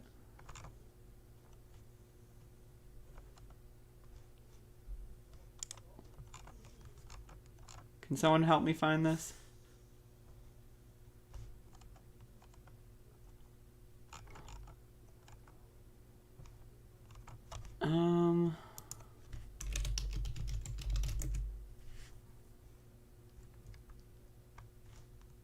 Read. I think I found it. Okay, I found it.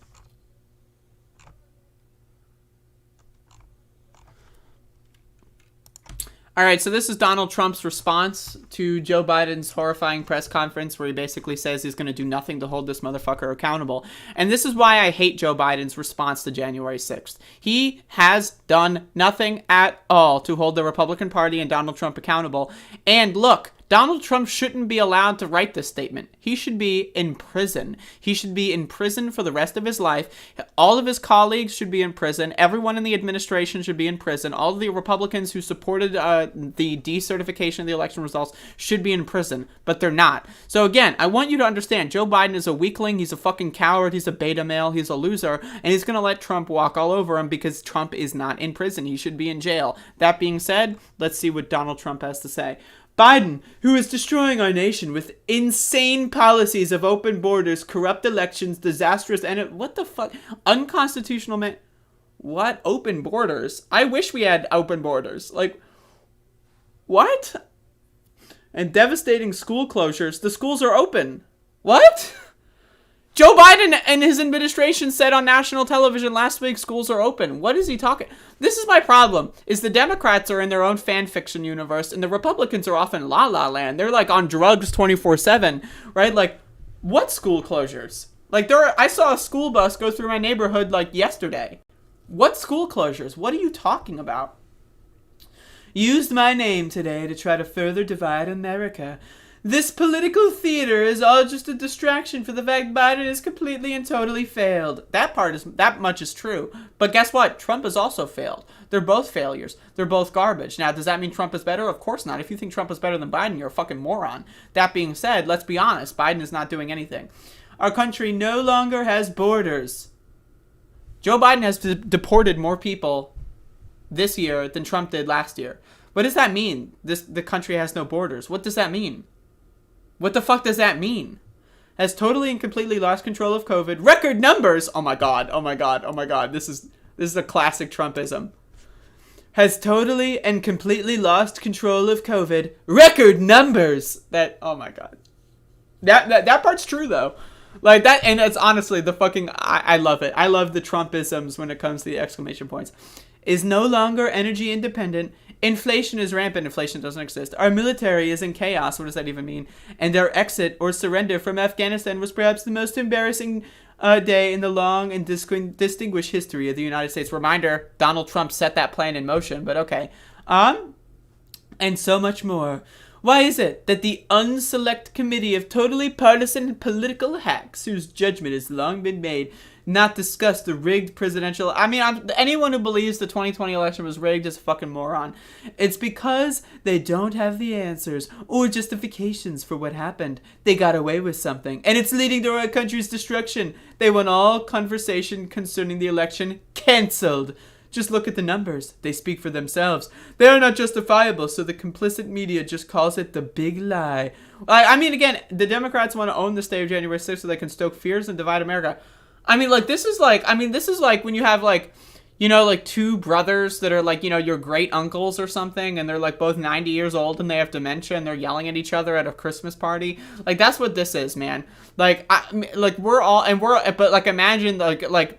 they're not at a Christmas party, but instead we're in a bus and they're driving a bus. Both of them are fighting over the wheel of the bus while we're on a highway or something. That's what's going on right now. This is a fucking disaster, right? Again, Trump is a nightmare. He's a disaster, right? Joe Biden is a nightmare. He's a disaster. They're both fucking garbage. And dumb Americans are just eating this shit up. There's going to be red team, blue team garbage, right? Like, most of this country is fucking partisan fucking garbage can fucking losers that don't know what the fuck they're talking about. They have no idea what the fuck they're doing. They have no idea what the fuck's going on because they're morons. And I'm sick of this shit. I'm sick of Trump doing this fucking garbage, and I'm sick of Joe Biden going, no you, and then Trump going, no you, and then they're just doing this fucking slap fight garbage. Like, how about you fucking do something about it? How about Joe Biden? How about you fucking throw this guy in prison? How the fuck is Donald Trump not in jail right now? That's my fucking question. How is he not fucking in jail? Like, what the fuck is this shit? What is this shit? How is he not in prison? That's my fucking question. It's fucking ludicrous, folks.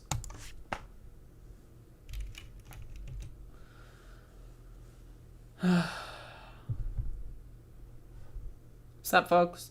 All right. I think I'm gonna stop the stream. Folks, I said earlier, and I'll say it again, if you want to watch my complete January 6th coverage, I have begun the process of uploading it this morning. I'm going to be honest, I don't think it's all going to be up until maybe tomorrow or the day after, just because it was a 15-hour stream and it's impossible to upload it to YouTube, so I'm using other services. If you would like to see the January 6th coverage, as it goes up, subscribe to my Patreon for $1 or more. I will post the links on Patreon. So if you want to see them, go on Patreon and you will see them. And so there you go. If you're interested in that, again, I think that we can have a lot of conversations about the future of this country, none of which, in my opinion, are going to be involving praising Democrats really at all, because they have just they're trash, they're garbage.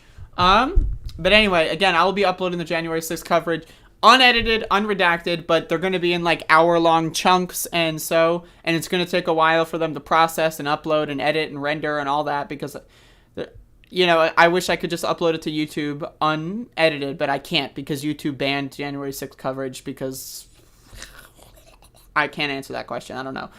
Probably the dumbest thing they've ever done. But anyway, there you go, folks. I gotta pee. I hope you all enjoyed the program. I know I had a lot more viewers than average here, so what I'm going to do is I'm going to shill myself even further. Folks, I stream every single day at 10 a.m., except for Saturday. I stream at 12 in Eastern Time. And if you'd like to give me some money, if you would like to help out with this program, I would appreciate it. I don't know where my cell phone is. I found it. And, you know, we got Max the dog over here. Check this out. Look at that dog. He put the blanket on. Like, he got under the blanket, and he's got the blanket on. Like, what a dog. Think about this. Think about dogs, and think about how amazing they are. Like, holy shit. Ruff! Ruff, ruff! He is not having my shit. So anyway, I appreciate all the support that people would be willing to give me financially. I also would say share the stream. And now, I know that this is a thing that a lot of people say, and it is a little cringy, but YouTube does, with the YouTube algorithm, they do suppress left-wing channels. Like, that is objectively true, right? And so I need you to understand that, a lot of people, one of the things that has been really funny over the last, 6 months is that every couple of weeks I get someone that says, Andrea is almost at 10K YouTube subscribers. Over the last 6 months, I have gained 0 subscribers. And the net, people unsub and I have literally gone from 9,900 to 9,920 over the last 6 months. And so again, the only way that I can gain subscriptions is if you share the stream with people that you think would enjoy it, that kind of stuff. And so again, I'm just saying, there is suppression. It's real. It exists. But anyway, I'll be doing another stream tomorrow.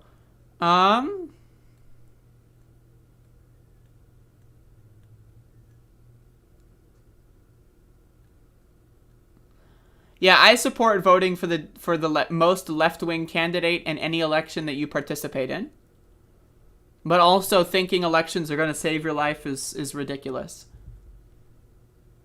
Vote for the furthest left candidate at all times, and then agitate in between elections to get more left-wing candidates in those options.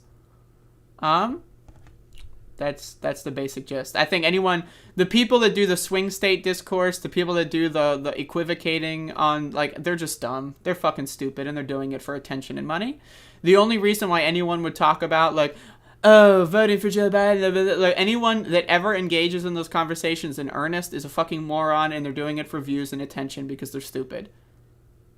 It's that simple.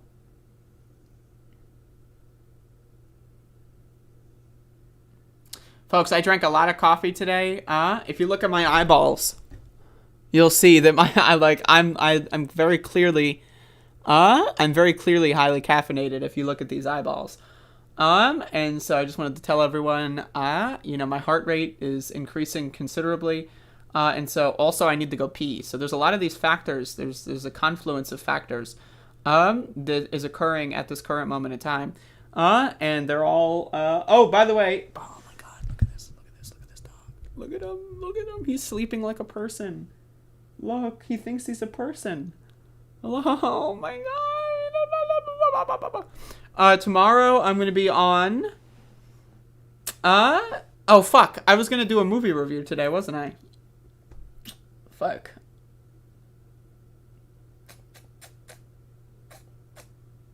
Should I do, I gotta pee though. Alright, fuck it, folks. I'm going to do a little break, I'm going to go pee, and then I'm going to do the movie review, because I watched 28 Weeks Later yesterday, so, but I gotta pee, like, that's the, okay, so just give me a goddamn second. Give me a goddamn second, and I will be right back.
Hello? Is this thing on? Okay. So give me a goddamn second here. Give me a fucking goddamn second here. Okay. So, I'm going to do one last segment. Because I've been, been doing movie reviews lately, folks. This is the new thing, that I do. I do these things, and they get done. And then once they're done, I do more things. So, jack of all things here. So, yesterday, I watched a movie called 28 Weeks Later. I recommend watching my 28 Days Later review as well. The first thing I want to say about this one is that I do think that the first movie is better. I think that also, I find it hilarious that they're wearing a mask in the poster here, When, like, my biggest criticism of these movies is that they don't wear fucking masks in the movies. Like, okay, it's a bloodborne illness, like it's a virus, right? And, like, the zombies puke it the fuck up, right? At, like, projectile vomit, and you're not going to wear a mask. Like, that's one of my biggest criticisms of both of these films. But 28 weeks later, even more so, because you'd think, oh, it's been weeks. You'd think, okay, let's wear a mask when we're going around the virus infected zombies. But anyway, the movie's good. It's good. I love the introductory sequence. I love that they bring back the most notable song from the first movie, and then they bring it back, and they have got, like, more instruments to it, and they kind of flesh it out a little bit, and they use it. I love that. The opening sequence was really good. And so, I mean, again, I think this movie was good, but it's definitely not as good as the original one. But I really don't like the idea of comparing. I mean, like, it's fun to compare sequels, but I don't like the idea of doing that in spite of actually, like, treating it as its own film. I think that it's one of those things where it's like the American government got involved in this movie. Not in real life, but in the movie universe, the American government is involved. And so that makes a lot of sense in why they fucked it up. They fucked up the quarantine process. They fucked up everything. The plot, like, again, the plot's a little weird, right? Like, they basically have the first zombie that they had seen in months, and they kind of just leave them alone in a room and without guarding them, and without, the whole plot just makes no sense. But then when you realize, oh, well, in this universe, the American government is leading the charge. So then it makes perfect sense on how they fuck everything up. Especially, like, again, if you contrast this with what we're seeing in real life right now with the COVID Omicron surge. I think that this movie is, I do like the story of it conceptually more than I enjoyed the actual movie itself. Like, the scenes, the plot, the individual situations, like with the shooting of, all that kind of stuff. We have Max the dog here. Maxie watched this movie with me. He liked the movie. But anyway, I did think this movie was good. Trying to think if there's any, like, I don't know, like, my problems with the plot are that it's weird and it's stupid. But then it's also, like, having lived through the COVID pandemic and right now going through the Omicron surge, the idea that the U.S. government would fuck up quarantining anything, even as bad as, like, the rage virus in the movie universe, it makes perfect sense to me. It makes a lot of sense. But I mean, it's definitely pretty fun to watch these movies in this current moment of time where we're in a pandemic right now. And so, it was pretty enjoyable. It was pretty fun. Oh my God, this dog.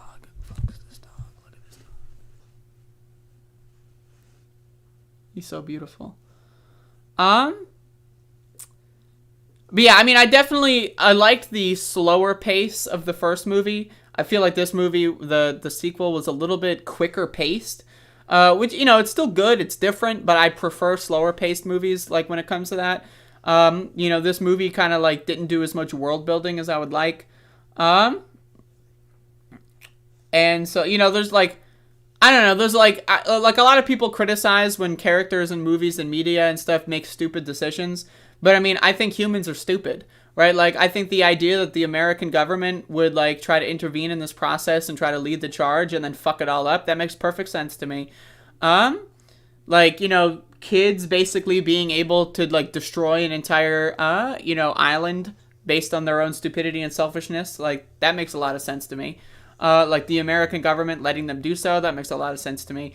Soldiers making bad decisions, that makes a lot of sense to me. No one listening to doctors, that makes a lot of sense to me. One of the things I loved about this movie is how, like, they apparently had 28 weeks to, like, or, like, let's say 24 weeks to come up with, like, a way to contain this, right? And their best idea for quarantine when the outbreak happened was to shove the entire civilian population into a parking garage, right? Not like a parking garage that had, like, giant diamond-clad doors that could only open with, like, a series of very complex passcodes, right? Where they were completely safe. No. Just like a parking garage, like, with unlocked doors, right? Like, I mean, like, again, but then you have to keep in mind, this is the American government in charge of this stuff. Like, they're leading the charge in this, and that explains everything. Americans are fucking stupid. They're dumb motherfuckers, right? But again, I thought the movie was good. I loved how, like, they followed the main character, Zombie, right? The guy at the beginning who, like, who makes that heroic exit at the beginning, and that was, like, a really good scene. And then they, like, his zombie form, spoiler alert, he becomes a zombie. His zombie form, like, is following the characters throughout the movie, and I do like that. I think that the idea of having zombie characters is very good. Like, and also, but they're not like, they're not like special zombies per se. Like, I like the idea that there's a zombie, like the mother, who has that, unique, immunity kind of thing. But like, also, they didn't do that with the father. The father's just a regular zombie, and they're just a zombie character. So I do appreciate that. But again, this movie was good. I would recommend watching it. I mean, especially during this period of time where we're in a pandemic. So, I don't know. It's pretty good. I like the ending. The ending leaves it open for another movie. I hope that they do make another movie. And there you go. That's it. I would also, it's pretty good. I liked it. I'm going to watch more pandemic zombie movies. That's something I want to watch more of. Just, we're living through something like that, so. But yeah, that's 28 weeks later, folks. And 28 years later, hopefully they make another sequel. Also, tomorrow I'm going to be on the Movie Night Extravaganza podcast. And we're going to talk about Dark Crystal. So I'm going to watch that movie tonight. It's a Jim Henson, film. And so, I'm going to be doing that. Tomorrow evening at 8 p.m. So I'm going to also advertise that on tomorrow evening or tomorrow morning show. So you can recommend, if you want to make any I'm going to do a Google form, where you can recommend movies on a Google form. And so, well, I was making a joke, Andrew, like, because it's been like years since they made one of these movies. I think this movie came out like 2007 or 8. So I was saying, hopefully 28 years later, they'll make another sequel. That's the joke. Stop. What am I stopping? Help. What did I do? Anyway, I'm going to do a Google form. Stop saying, Oh, well, I don't know what to tell you. Cry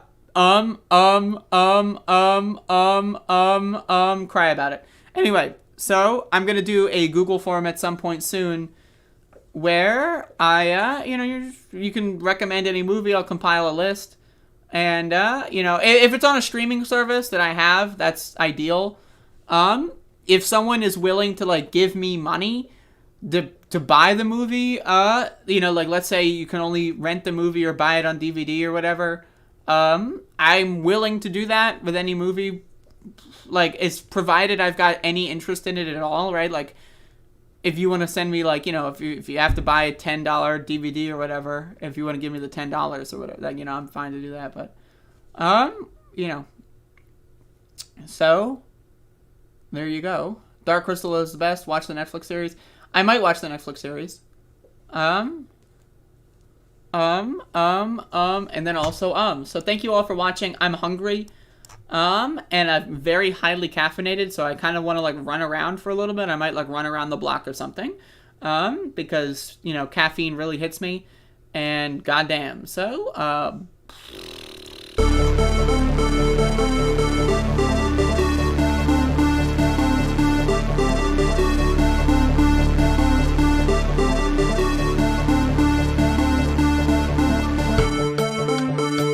But you have to go home now. We have to have peace. We have to have law and order. We have to respect our great people in law and order. We don't want anybody hurt. It's a very tough period of time. There's never been a time like this where such a thing happened. Running against the worst candidate in the history of presidential politics puts pressure on me. Could you imagine if I lose my whole life? What am I going to do? I'm going to say, I lost to the worst candidate in the history of politics. Worst candidate to the worst candidate to the worst candidate. I lost to the worst candidate. I lost to the worst candidate. I lost to the worst candidate. I lost to the worst candidate. I lost to the worst candidate in the history of politics. I'm not going to feel so good. Maybe I'll have to leave the country. I don't know. good. Maybe I'll have to leave the country. Maybe I'll have to leave the country. Maybe I'll have to leave the country. I don't know. But you have to go home now. We have to have peace. We have to have law and order. We have to respect our great people in law and order. We don't want anybody hurt. It's a very tough period of time.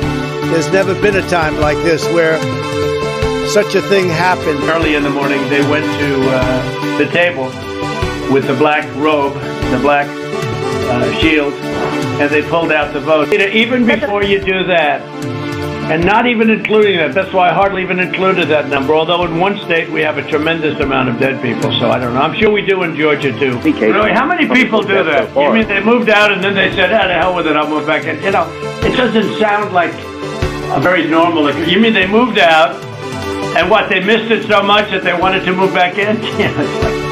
It's crazy. Well, in my opinion, it's never too late. Little double sound deck. Early in the morning, they went to the table with the black robe, the black shield, and they pulled out the votes. In my opinion, it's never too late. Little double sound deck. So that's the story, fellas.